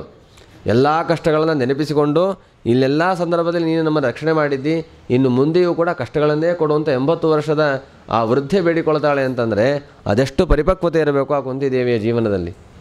ಹಾಗಾದರೆ ಶಾಸ್ತ್ರದ ಪರಿಸ್ಥಿತಿಯನ್ನು ಚೆನ್ನಾಗಿ ಅರ್ಥ ಮಾಡಿಕೊಂಡು ಬಿಟ್ಟಿದ್ದಾರೆ. ಯಾಕೆ ಅಂದರೆ ಕಾರಣ ಹೇಳ್ತಾಳೆ, ಭವತೋ ದರ್ಶನಂ ಯಸ್ಯಾದ್. ಏನು ವಿಪತ್ತು ಮೇಲೆ ಪ್ರೀತಿ ಅಲ್ಲ. ಕೆಲವರಿಗೆ ಒಂದು ಅಭ್ಯಾಸ ಇರುತ್ತೆ, ದುರಭ್ಯಾಸ. ಶಬ್ದ ಕೊಡ್ತಾ ಇದ್ದರೆ ನಿದ್ದೆ ಬರುತ್ತೆ, ಫ್ಯಾನ್ ಶಬ್ದ ಆಗ್ತಾಯಿದ್ರೆ ಮಾತ್ರ ನಿದ್ದೆ ಬರೋದು, ಫ್ಯಾನ್ ಶಬ್ದ ಆಫ್ ಆದ ತಕ್ಷಣ ಎಚ್ಚರ ಆಗ್ಬಿಡುತ್ತೆ. ಹೀಗೆಲ್ಲ ದುರಭ್ಯಾಸ. ಕೆಲವರಿಗೆ ಮನೇಲಿ ಜಗಳ ಆಗ್ತಾ ಇದ್ರೇ ಆನಂದ. ಯಾರೋ ಜಗಳ ಆಡ್ತಿರ್ತಾರೆ, ನಮಗೆ ಸಂಬಂಧ ಸುಮ್ಮನೆ ಇರೋದಿಲ್ಲ, ನಾವು ಮಧ್ಯೆ ತಲೆ ಹಾಕೋದು, ಏನಾಯ್ತು ಹೇಳ್ರಿ ಅಂತ. ಆಮೇಲೆ ಇಬ್ಬರಲ್ಲಿ ಜಗಳ ಆಗ್ತಾ ಇರುತ್ತೆ, ಮೂರನೇದವ್ರು ಪ್ರವೇಶ ಮಾಡಿ ಟ್ರಯಾಂಗಲ್ ಸೀರೀಸ್ ಮಾಡೋದು ನಾನು. ಅದಾದಮೇಲೆ ಇನ್ನೊಬ್ಬರ ಹತ್ರ ಹೇಳೋದು, 4 ಜನ ಹೀಗೆ ಬೆಳೆಸ್ತಾ ಹೋಗ್ತಾ ಇರ್ತಾರೆ. ಯಾಕೆ ಸಮಾಧಾನವೇ ಇರೋದಿಲ್ಲ. ಅಷ್ಟೆಲ್ಲ ಆದಮೇಲೆ ನಮ್ಮಲ್ಲಿ ಬರೀ ಜಗಳ ತಪ್ಪೋದೆ, ನೀವ್ಯಾಕೆ ತಲೆ ಹಾಕಿದ್ರಿ, ಸುಮ್ಮನೆ ಇರ್ಲಿಕ್ಕೆ ಆಗ್ತಿತ್ತಲ್ಲ, ಅವರಿಬ್ಬರು ಜಗಳ ಆಡಿ ಮಲ್ಕೊಳ್ತಿದ್ರು ಸುಮ್ಮನೆ. ಇದು ಪರಿಸ್ಥಿತಿ. ಹಾಗೆ ವಿಪತ್ತುಗಳು ಅಂತಂದರೆ ಬರ್ತಾ ಇರತ್ತೆ ಹೋಗ್ತಾ ಇರತ್ತೆ ಅಂತ ಅನ್ನೋದಲ್ಲ, ನಾವು ಅದನ್ನು ಹೇಗೆ ಎದುರಿಸಬೇಕು ಅನ್ನೋದು ತುಂಬ ಪ್ರಧಾನ. ಕುಂತಿದೇವಿ ಹೇಳುವಂತಹದ್ದು, ಆ ವಿಪತ್ತುಗಳೇ ನಮ್ಮ ಜೀವನದಲ್ಲಿ ಸುಸ್ಥಿರವಾಗಿರಲಿ. ಹಂಗೆ ಯಾಕೆ ಹೇಳಿಕ್ಕೆ ಹೊರಟೆ ಅಂತಂದರೆ, ಕೆಲವರಿಗೆ ವಿಪತ್ತುಗಳು ಅಂದರೆ ಇಷ್ಟ. ಇಲ್ಲಿ ಕುಂತಿದೇವಿಗೆ ಹಾಗಲ್ಲ, ವಿಪತ್ತುಗಳಾದೇನು ಸಂಪತ್ತುಗಳಾದೇನು. ಕುಂತಿದೇವಿ ಬೇಕಾದದ್ದೇನು ಅಂತಂದರೆ ಭಗವಂತನ ಸ್ಮರಣೆ. ನಿನ್ನ ಸ್ಮರಣೆ ಬರುತ್ತೆ ಅನ್ನೋದಾದರೆ ಕಷ್ಟಗಳೇ ಇರಲಿ, ನಿನ್ನನ್ನು ಮರಿತೀವಿ ಅನ್ನೋದಾದರೆ ಅಂಥ ಯಾವ ಸುಖಗಳೂ ಬೇಡ. ಎಷ್ಟೋ ನಾವು ಇವತ್ತಿನ ನಮ್ಮ ಜೀವನದ ನಾವು ನೋಡ್ತಾ ಇರ್ತೇವೆ, ಸ್ವಲ್ಪ ನಾವು ಅಂದ್ಕೊಂಡಿದ್ದಾಯಿತು ಅಂತ ಹೇಳಿದರೆ ದೇವರನ್ನು ಮರಿತೀವಿ, ಆಚಾರ್ಯರನ್ನು ಮರಿತೀವಿ, ಕರ್ಮವನ್ನು ಮರಿತೀವಿ, ಧರ್ಮವನ್ನು ಮರಿತೀವಿ, ಎಲ್ಲವನ್ನು ಮರೆತು ಬಿಡ್ತೀವಿ. ಕಷ್ಟಗಳು ಬರಲಿಕ್ಕೆ ಶುರು ಆಗಬೇಕು. ಆ ಕಷ್ಟಗಳನ್ನು ಎದುರಿಸಲಿಕ್ಕೆ ನಮಗೇನು ಅವಕಾಶವೇ ಇರಬಾರದು. ಸರ್ಕಾರದ ಅವಕಾಶ ಇರಬಾರದು, ಸಮಾಜದ ಸಹಕಾರ ಇರಬಾರದು, ಕುಟುಂಬದ ಸಹಕಾರ ಇರಬಾರದು, ನಮ್ಮ ದೇಹದ ಸಹಕಾರ ಇರಬಾರದು. ಎಲ್ಲ ರೀತಿಯ ವಿಪತ್ತುಗಳು ಬಂದು ತಲೆ ಮೇಲೆ ಕೂತಾಗಲೂ ನಾವು ಏನು ಬದುಕಬೇಕು ಅಂತ ಒಂದು ಅಪೇಕ್ಷೆ ಇದ್ದರೆ ಆವಾಗಿರುವ ಒಂದೇ ಒಂದು ಅವಕಾಶ, ಅನ್ಯಥಾ ಶರಣಂ ನಾಸ್ತಿ ತ್ವಮೇವ ಶರಣಂ ಮಮ ಅಂತ ನಮ್ಮ ಭಾವನೆ ಬಂದಾಗ ಭಗವಂತ ನಮ್ಮನ್ನು ಕೈ ಹಿಡಿದು ರಕ್ಷಣೆ ಮಾಡ್ಕೊಂಡು ಕರೆದುಕೊಂಡು ಹೋಗ್ತಾನೆ. ಅದಕ್ಕೆ ಸಾಕ್ಷಿ ಇವತ್ತಿನ ಕಾಲದಲ್ಲಿ ಅನೇಕ ಸಜ್ಜನರು ಸುರಕ್ಷಿತವಾಗಿ ಬದುಕ್ತಾ ಇರೋದು ಅದಕ್ಕೆ ಸಾಕ್ಷಿ, ಬೇರೆ ಹೇಳಲೇಬೇಕಾಗಿಲ್ಲ. ನಾನು ಯಾವಾಗಲೂ ಹೇಳ್ತಾ ಇರ್ತೇನೆ, 16-17ನೇ ಶತಮಾನದಲ್ಲಿ ಕಾಶಿನಗರದಲ್ಲಿದ್ದಂತಹ ಒಂದು ದುರ್ಗಮವಾದಂತಹ ಸ್ಥಿತಿ, ವೈದಿಕ ಸಂಸ್ಕೃತಿ ಅಂತ ಅನ್ನೋದು ಉಳಿಲಿಕ್ಕೆ ಸಾಧ್ಯ ಇಲ್ಲ. ದೇವಸ್ಥಾನಗಳನ್ನು ಒಡೆದಾಕ್ತಾಯಿದ್ರು. ಗಂಗಾ ತೀರದಲ್ಲಿ ಯಾರಾದರೂ ಪೂಜೆಯನ್ನು ಮಾಡ್ತಾ ಕೂತ್ಕೊಂಡ್ರೆ ಅವ್ರನ್ನ ಬಂದು ಮುಟ್ಟಿಬಿಡೋದಂತೆ. ಗೊತ್ತಿತ್ತು ಅವರಿಗೆ ಮುಟ್ಟಿರೋರು ಪೂಜೆ ಮಾಡಲಿಕ್ಕೆ ಆಗೋದಿಲ್ಲ ಅಂತ. ಆದರೂ ಮತ್ತೆ ಸ್ನಾನ ಮಾಡಿ ಯಾರಾದರೂ ಪೂಜೆ ಮಾಡಲಿಕ್ಕೆ ಕುಳಿತುಕೊಂಡ್ರೆ ಅವರ ಶಾಲಗ್ರಾಮ ಸಂಪುಟವನ್ನೆಲ್ಲ ಎತ್ತಿ ನದಿಗೆ ಹಾಕ್ಬಿಡೋದಂತೆ. ಅಷ್ಟಕ್ಕೂ ಕೇಳಲಿಲ್ಲ, ಹಾಗೆ ಜಪ ಮಾಡ್ತಾ ಕೊಡ್ತೀವಿ ಅಂತಂದರೆ ಕಾಲಿಂದ ಒದ್ದು ಅವರಿಗೆ ಹಿಂಸೆ ಮಾಡ್ತಾಯಿದ್ರಂತೆ. ಇಷ್ಟೆಲ್ಲ ಕ್ರೂರವಾದ ಶಿಕ್ಷೆಗಳನ್ನು ಕೊಟ್ಟಿದ್ದಾರೆ. ಆದರೂ ಅವರು ಹಠ ನಿಷ್ಠೆ ಬಿಟ್ಟಿಲ್ಲ. ಅವರು ನೀವು ಅಲ್ಲಿ ಹಿಂಸೆ ಮಾಡ್ತಿರ್ತಾನೆ, ನಾವು ಸ್ನಾನ ಮಾಡಿ ಬಂದು ಮನೇಲಿ ಕೂತ್ಕೊಳ್ತೀವಿ ಅಂತೇಳಿ ಬೆಳಿಗ್ಗೆ ಸೈನಿಕರು ಬರುವ ಮುಂಚೆ ಸ್ನಾನ ಮಾಡಿ ಬಂದು ಒಳಗೆ ಕುಳಿತುಕೊಳ್ತಾ ಇದ್ದರಂತೆ. ಕುಳಿತುಕೊಂಡು ಮನೆಯಲ್ಲಿ ಪೂಜೆ ಮಾಡಬೇಕು. ಪೂಜೆ ಮಾಡಿದರೆ ಘಂಟಾನಾದ ಹೊರಗೆ ಕೇಳಿಸ್ಬಾರ್ದು. ಮನೆಯಲ್ಲಿ ಕುಳಿತುಕೊಂಡು ವೇದ ಪಾಠವನ್ನು ಮಾಡಬೇಕು. ವೇದ ಪಾಠದ ಧ್ವನಿ ಹೊರಗೆ ಕೇಳಿಸ್ಬಾರ್ದು. ಮನೆಯಲ್ಲಿ ಕೂತು ಇದನ್ನೆಲ್ಲ ಹೇಗೋ ಮಾಡ್ಬೋದು ಅಂದ್ಕೊಳ್ಳಿ. ಹೋಮ ಮಾಡಬೇಕು, ಅಗ್ನಿಹೋತ್ರ ಮುಂತಾದ ಹೋಮಗಳನ್ನು ಮಾಡಬೇಕು. ಆ ಹೊಗೆ ಮನೆ ಬಿಟ್ಟು ಹೊರಗೆ ಬರಬಾರ್ದೆ, ಗೊತ್ತಾದರೆ ಬಂದುಬಿಡ್ತಾರೆ ಅವ್ರ ಮನೆಗೆ, ನೀವೇನೋ ಮಾಡ್ತಾ ಇದ್ದೀರಿ ಅಂಥೇಳಿ. ಇಷ್ಟೆಲ್ಲ ಮಾಡಿಕೊಂಡು ಕಷ್ಟಪಟ್ಟು ಅಂತಹ ಕ್ರೂರವಾದ ಸನ್ನಿವೇಶದ ಮಧ್ಯದಲ್ಲಿ ಧರ್ಮವನ್ನು ಉಳಿಸಿಕೊಂಡು ವೇದಿಕ ಪದ್ಧತಿಯನ್ನು ಉಳಿಸ್ಕೊಂಡು ಬಂದಿದ್ದಾರೆ ಪ್ರಾಚೀನರು. ಇವತ್ತು ಹೆಚ್ಚು ಕಡಿಮೆ ಇಂಥ ಪರಿಸ್ಥಿತಿ ಇಲ್ಲ, ಆದರೂ ನಮ್ಮವರೇ ಇಂಥ ಪರಿಸ್ಥಿತಿ ಆಗಿಬಿಟ್ಟಿದ್ದಾರೆ. ಇವತ್ತ್ಯಾರು ಬೇರೆ ವಿಧರ್ಮೀಯರು ಬಂದು ನಮಗೆ ಹಿಂಸೆ ಮಾಡೋದೇ ಇಲ್ಲ. ನಿಜವಾಗ್ಲೂ ಗಮನಿಸಿ ನೋಡಿ, ನಮ್ಮ ಪರಿಸ್ಥಿತಿಯಲ್ಲಿ ನಮ್ಮವರಿಗೆ ಇಂಥ ಸಿಟಿಗಳ ಮಧ್ಯದಲ್ಲಿ ಜೋರಾಗಿ ಜಾಂಗ್ಟೆ ಬಾರಿಸಿದ್ರಿ ಅಂತಂದರೆ ಪಕ್ಕದ ಮನೆಯವ್ರು ಹೇಳ್ತಾರೆ, ಯಾಕೆ ಜಾಂಗ್ಟೆ ಬಾರಿಸ್ತೀರಿ, ಬಾರಿಸ್ಬೇಡಿ ಅಂತ. ಜೋರಾಗಿ ಪಾರಾಯಣ ಮಾಡಿದರೆ, ಮೈಕ್ ಹಾಕಿದರೆ, ಅದು ಹಾಕಿದರೆ ಬಂದ ತಕ್ಷಣ ಕಂಪ್ಲೇಂಟ್ ಮಾಡ್ತಾರೆ, ನಮಗೆ ಹಿಂಸೆ ಆಗ್ತಾಯಿದೆ ಮಾಡಬೇಡಿ ನೀವು ಅಂತ. ಇಂಥ ಪರಿಸ್ಥಿತಿ ಇದೆ. ಅಥವಾ ಕೆಲವರಿಗೆ ಬೇರೆ ಪಕ್ಕದ ಮನೆಯವ್ರು ಬಿಟ್ಬೋಣ, ಮನೆಯಲ್ಲಿರೋರಿಗೆ ಉತ್ಸಾಹ ಬರೋದಿಲ್ಲ. ಜೋರಾಗಿ ಮಂತ್ರ ಹೇಳಬೇಡ್ರಿ, ನಿದ್ದೆಗೆ ಡಿಸ್ಟರ್ಬ್ ಆಗುತ್ತೆ ಅಂತಾರೆ. ಗಂಟೆ ಬಾರಿಸ್ಬೇಡ್ರಿ, ನಿದ್ರೆಗೆ ತೊಂದರೆ ಆಗುತ್ತೆ. ಹೋಮ ಮಾಡಿಬಿಡ್ರಿ, ಕಣ್ಣಿಗೆಲ್ಲ ಉರಿ ಆಗುತ್ತೆ, ಗೋಡೆ ಎಲ್ಲ ಕಪ್ಪಾಗತ್ತೆ. ಯಾರು ಮಾಡ್ತಾರೋದು ಇವೆಲ್ಲ ಅನ್ಯಾಯ. ನಮ್ಮವರೇ ಮನೆ ಬಾಡಿಗೆ ಕೊಡಬೇಕು ಅಂತಂದರೆ ನೀವು ಮನೇಲಿ ವೈಷ್ಣದೇವ ಮಾಡ್ತೀರಿ, ಕಪ್ಪಾಗಿಬಿಡುತ್ತೆ, ನಿಮಗೆಲ್ಲ ಬಾಡಿಗೆ ಕೊಡಲ್ಲ ಅಂತಾರೆ. ಇಂಥ ಪರಿಸ್ಥಿತಿ ಇದೆ. ಹಾಗಾಗಿ ಯಾರೋ ದುಷ್ಟರೇ ಬಂದು ಮಾಡಬೇಕು ಅಂತಿಲ್ಲ. ಯಾಕೆಂದರೆ ಇವತ್ತು ತಾತ್ಪರ್ಯನೇ ನೋಡುವಾಗ ಅಲ್ಲಿ ಒಂದು ಮಾತು ಬಂತು, ಕಲಿಯನ್ನು ನಿಗ್ರಹ ಮಾಡೋದು ಹೇಗೆ ಅಂತ ದೇವತೆಗಳು ತಲೆಬಿಸಿ ಮಾಡ್ಕೊಳ್ತಾರೆ. ಕಲಿಯನ್ನು ನಿಗ್ರಹ ಮಾಡೋದು ಹೇಗೆ? ಕಲಿ ಯಾವ ರೂಪದಲ್ಲಿರ್ತಾನೆ? ಅಜ್ಞಾನ ಮಿಥ್ಯಾಜ್ಞಾನ ರೂಪಗಳಲ್ಲಿ ಕಲಿ ಇರ್ತಾನಂತೆ. ಕಲಿ ಎಲ್ಲಿದ್ದಾನೆ ಅಂತಂದರೆ ಯಾರಿಗೆ ತುಂಬ ತಪ್ಪು ಮಾಹಿತಿ ಇದೆ, ಯಾರು ತುಂಬ ತಪ್ಪು ಮಾಹಿತಿಯನ್ನು ಜಗತ್ತಿನಾದ್ಯಂತ ಪ್ರಚಾರ ಮಾಡ್ತಾ ಇರ್ತಾರೆ, ಯಾರು ತಪ್ಪು ತಿಳಿದುಕೊಳ್ತಾರೆ, ಅವರಲ್ಲಿ ಕಲಿ ಸನ್ನಿಧಾನ ವಿಶೇಷವಾಗಿದೆ ಅಂತ ಅರ್ಥ. ಇದು ಆಚಾರ್ಯ ಹೇಳೋ ಮಾತು, ನಮ್ಮ ಮಾತಲ್ಲ. ಹಾಗಾದರೆ ಎಲ್ಲಿದ್ದಾನೋ ಅವನು? ಯಾರ ಕಣ್ಣಿಗೂ ಕಾಣಿಸೋದಿಲ್ಲ, ಯಾರ ಕೈಗೂ ಸಿಗೋದಿಲ್ಲ, ಏನು ಮಾಡಲಿಕ್ಕಾಗೋದಿಲ್ಲ. ಎಲ್ಲಿರ್ತಾನೋ ಅವನು? ಹೃದಯೇ ನಿಲೀನಂ, ಎಲ್ಲರ ಹೃದಯದಲ್ಲಿ ಸೇರಿಕೊಂಡು ಬಿಟ್ಟಿದ್ದಾನಂತ ಆ ಕಲಿ. ಹಾಗಾದ್ರೆ ಅವನು ನಿಗ್ರಹ ಮಾಡೋದು ಹೇಗೆ? ಅವನು ಸಂಹಾರ ಮಾಡೋದು ಹೇಗೆ? ಶಾಸ್ತ್ರವೆಂಬ ಅಸ್ತ್ರದಿಂದ ಆ ಕಲಿಯನ್ನು ನಿಗ್ರಹ ಮಾಡಬೇಕು ಅಂತಾರೆ ಆಚಾರ್ಯರು. ಶಾಸ್ತ್ರಾಧ್ಯಯನ ಅಂತನ್ನುವ ಅಸ್ತ್ರದಿಂದ ಆ ಕಲಿಯನ್ನು ನಿಗ್ರಹ ಮಾಡಲಿಕ್ಕೆ ಸಾಧ್ಯ. ಆದರೆ ಆ ಶಾಸ್ತ್ರವು ಕೂಡ ಸುರಕ್ಷಿತವಾಗಿ ಎಲ್ಲರಿಗೂ ಸಿಗದೇ ಇರುವಂತೆ ಮಾಡಿರ್ತಾನೆ ಆ ಕಲಿ. ಅದಕ್ಕೋಸ್ಕರ ನೀನು ವೇದವ್ಯಾಸ ರೂಪದಿಂದ ಬಂದು ಆ ಕಲಿಯ ನಿಗ್ರಹವನ್ನು ಮಾಡಬೇಕು ಅಂತ ಪ್ರಾರ್ಥನೆ ಮಾಡ್ತಾರೆ ಆ ದೇವತೆಗಳು. ಆ ಒಂದು ಪ್ರಸಂಗ ಇದೆ.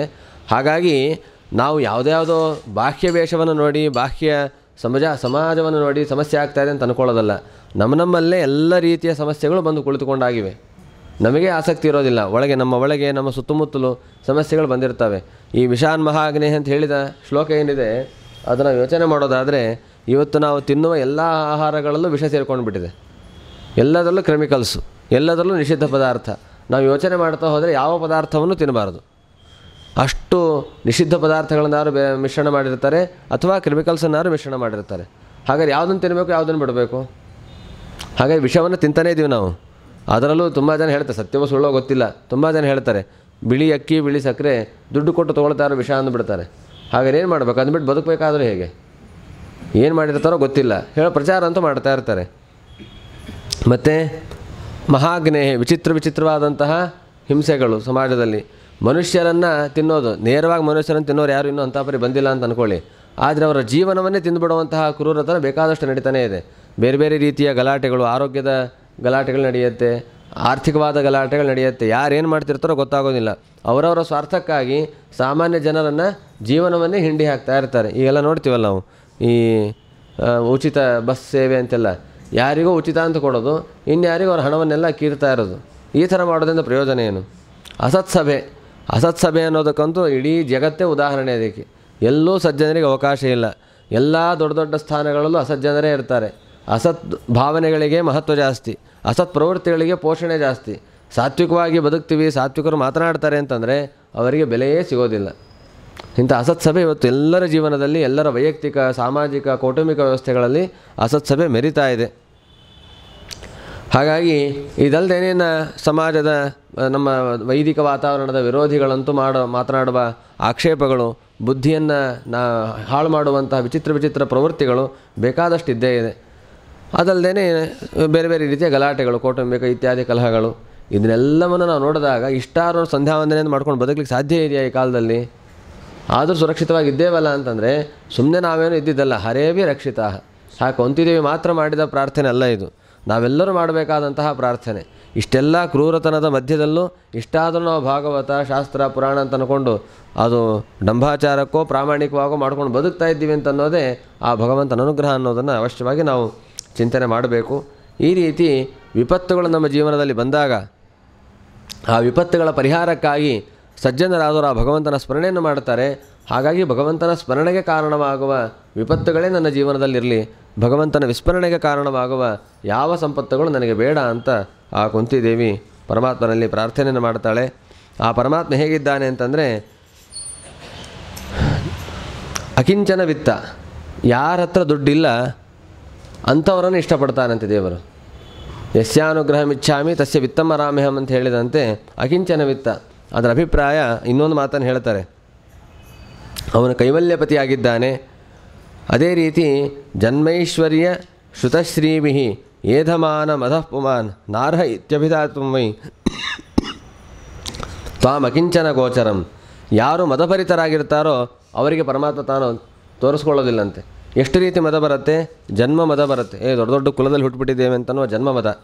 ಬೇಕಾದಷ್ಟು ಸಂಪತ್ತಿದೆ ಅಂತನ್ನುವ ಸಂಪತ್ತಿನ ಮದ, ಐಶ್ವರ್ಯ ಮದ, ನಿಯಾಮಕತ್ವದ ಮದ, ನಾನು ಹೇಳಿದರೆ ಬೇಕಾದಷ್ಟು ಜನ ಕೇಳ್ತಾರೆ, ನಾನೇನು ಬೇಕಾದ್ರೂ ಮಾಡಿಸ್ಬಿಡ್ತೀನಿ ಅಂತನ್ನುವ ಒಂದು ಐಶ್ವರ್ಯದ ಮದ, ಆಮೇಲೆ ಕೀರ್ತಿಯ ಮದ, ಸಂಪತ್ತಿನ ಮದ, ಈ ಎಲ್ಲ ಮದಗಳಿಂದ ಯಾರು ತುಂಬಿ ತುಳುಕ್ತಾ ಇರ್ತಾರಲ್ಲ ಅವ್ರು ಯಾವತ್ತೂ ಭಗವಂತನ ಹತ್ರ ಹೋಗಲಿಕ್ಕೆ ಸಾಧ್ಯ ಇಲ್ಲ.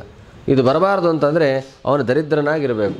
ವಿಜಯಧ್ವರಿ ತೀರ್ಥರಲ್ಲಿ ಹೇಳಿದಂತೆ ಅಥವಾ ಪ್ರಾಚೀನ ಎಲ್ಲ ಜ್ಞಾನಿಗಳ ಚರಿತ್ರೆ ನಾವು ನೋಡಿದಂತೆ ಅವ್ರು ಯಾವತ್ತೂ ಸಂಪತ್ತಿಗೆ ಹೋಗೋದಿಲ್ಲ. ಆಯಿತು, ಎಷ್ಟಾರು ಹಿಂಸೆ ಕೊಡಿ, ಏನಾದರೂ ಮಾಡಿ, ನಾವು ಹೀಗೆ ಇರ್ತೀವಿ ಅಂತ ಇರ್ತಾರೆ. ಕಷ್ಟಗಳಾಗತ್ತೆ, ಹಿಂಸೆಗಳಾಗತ್ತೆ, ಅದನ್ನು ಸಹಿಸಿಕೊಂಡು ಬದುಕೋದೇ ಸಜ್ಜನರ ಲಕ್ಷಣ. ಆ ರೀತಿ ಯಾರು ಶಾಂತಿಯಿಂದ ಬದುಕ್ತಾರೋ, ಮದಗಳನ್ನು ಬಿಟ್ಟು ಪರಮಾತ್ಮನ ಸ್ಮರಣೆಯನ್ನು ಮಾಡ್ತಾನೆ ಕಷ್ಟಗಳನ್ನು ಎದುರಿಸಿ ಮುಂದೆ ಸಾಗ್ತಾ ಇರ್ತಾರೋ ಅಂಥವರಿಗೆ ಪರಮಾತ್ಮ ತಾನು ಗೋಚರನಾಗ್ತಾನೆ. ಹಾಗಾಗಿ ನಿನ್ನ ಅನುಗ್ರಹ ನಮ್ಮ ಮೇಲೆ ಸದಾ ಇರಬೇಕು ಅಂತ ಈ ರೀತಿ ಭಗವಂತನ ಅನೇಕ ರೀತಿಯ ಚರಿತ್ರೆಗಳನ್ನು ಆ ಕುಂತಿದೇವಿ ಆ ಸಂದರ್ಭದಲ್ಲಿ ಸ್ಮರಣೆಯನ್ನು ಮಾಡಿ ಆ ಪರಮಾತ್ಮನ ಉಪಕಾರವನ್ನು, ಕಾರುಣ್ಯವನ್ನು ಚಿಂತನೆ ಮಾಡ್ತಾಳೆ. ಗೋವಿಂದ ಗೋದ್ವಿಜ ಸುರಾರ್ತಿ ಹರಾವತಾರ ಯೋಗೇಶ್ವರ ಅಖಿಲ ಗುರು ಭಗವನ್ ನಮಸ್ತೆ. ಹಸುಗಳ ಸಜ್ಜನರ ಎಲ್ಲರ ಕಷ್ಟಗಳನ್ನು ಪರಿಹಾರ ಮಾಡಿದಂತಹ ಭಗವಂತನೇ ನಿನಗೆ ನಮಸ್ಕಾರವನ್ನು ಮಾಡ್ತೀನಿ ಅಂತ ಪ್ರಾರ್ಥನೆಯನ್ನು ಮಾಡ್ತಾರೆ. ಇದೇ ಸಂದರ್ಭದಲ್ಲಿ ಹಸುಗಳ ಬಗ್ಗೆ ತುಂಬ ಕ್ರೂರವಾದ ಪ್ರವೃತ್ತಿಗಳು ನಡೀತಾ ಇದೆ ಅಂತ ಎಲ್ಲ ನಡೀತಾನೇ ಇರುತ್ತೆ ಯಾವಾಗಲೂ. ಈಗ ತುಂಬ ಅಧಿಕವಾಗಿದೆ. ಅನೇಕ ಪೀಠಾಧಿಪತಿಗಳು ಎಲ್ಲರೂ ಕೂಡ ಗೋವಿನ ರಕ್ಷಣೆಯ ಬಗ್ಗೆ ದೇವರಲ್ಲಿ ಪ್ರಾರ್ಥನೆ ಮಾಡಬೇಕು ಅಂತ ಆದೇಶವನ್ನು ಮಾಡಿದ್ದಾರೆ. ಆ ಪರಮಾತ್ಮನ ಗೋಪಾಲನಾದಂತಹ ಪರಮಾತ್ಮನ ಸ್ಮರಣೆಯನ್ನು ಮಾಡಿ ಹಸುಗಳ ರಕ್ಷಣೆ ಆಗಬೇಕು, ವೇದಗಳ ರಕ್ಷಣೆ ಆಗಬೇಕು, ಅವುಗಳನ್ನು ರಕ್ಷಣೆ ಮಾಡುವವರ ರಕ್ಷಣೆಯೂ ಕೂಡ ಸುರಕ್ಷಿತವಾಗಿ ಆಗಬೇಕು ಅಂತ ಪ್ರಾರ್ಥನೆಯನ್ನು ಮಾಡಿಕೊಂಡು ಇವತ್ತಿನ ಉಪನ್ಯಾಸವನ್ನು ಭಗವಂತನಿಗೆ ಸಮರ್ಪಣೆಯನ್ನು ಮಾಡೋಣ. ಉಳಿದ ವಿಚಾರವನ್ನು ನಾಳೆ ದಿವಸ ನೋಡೋಣ. ಶ್ರೀಕೃಷ್ಣಾರ್ಪಣಮಸ್ತು. ಅಕ್ಷಯಂ ಕರ್ಮ ಯಸ್ಮಿನ್ ಪರೇ ಸರ್ವಜಂ ರಕ್ಷಣಂ ದುಃಖಾನಿ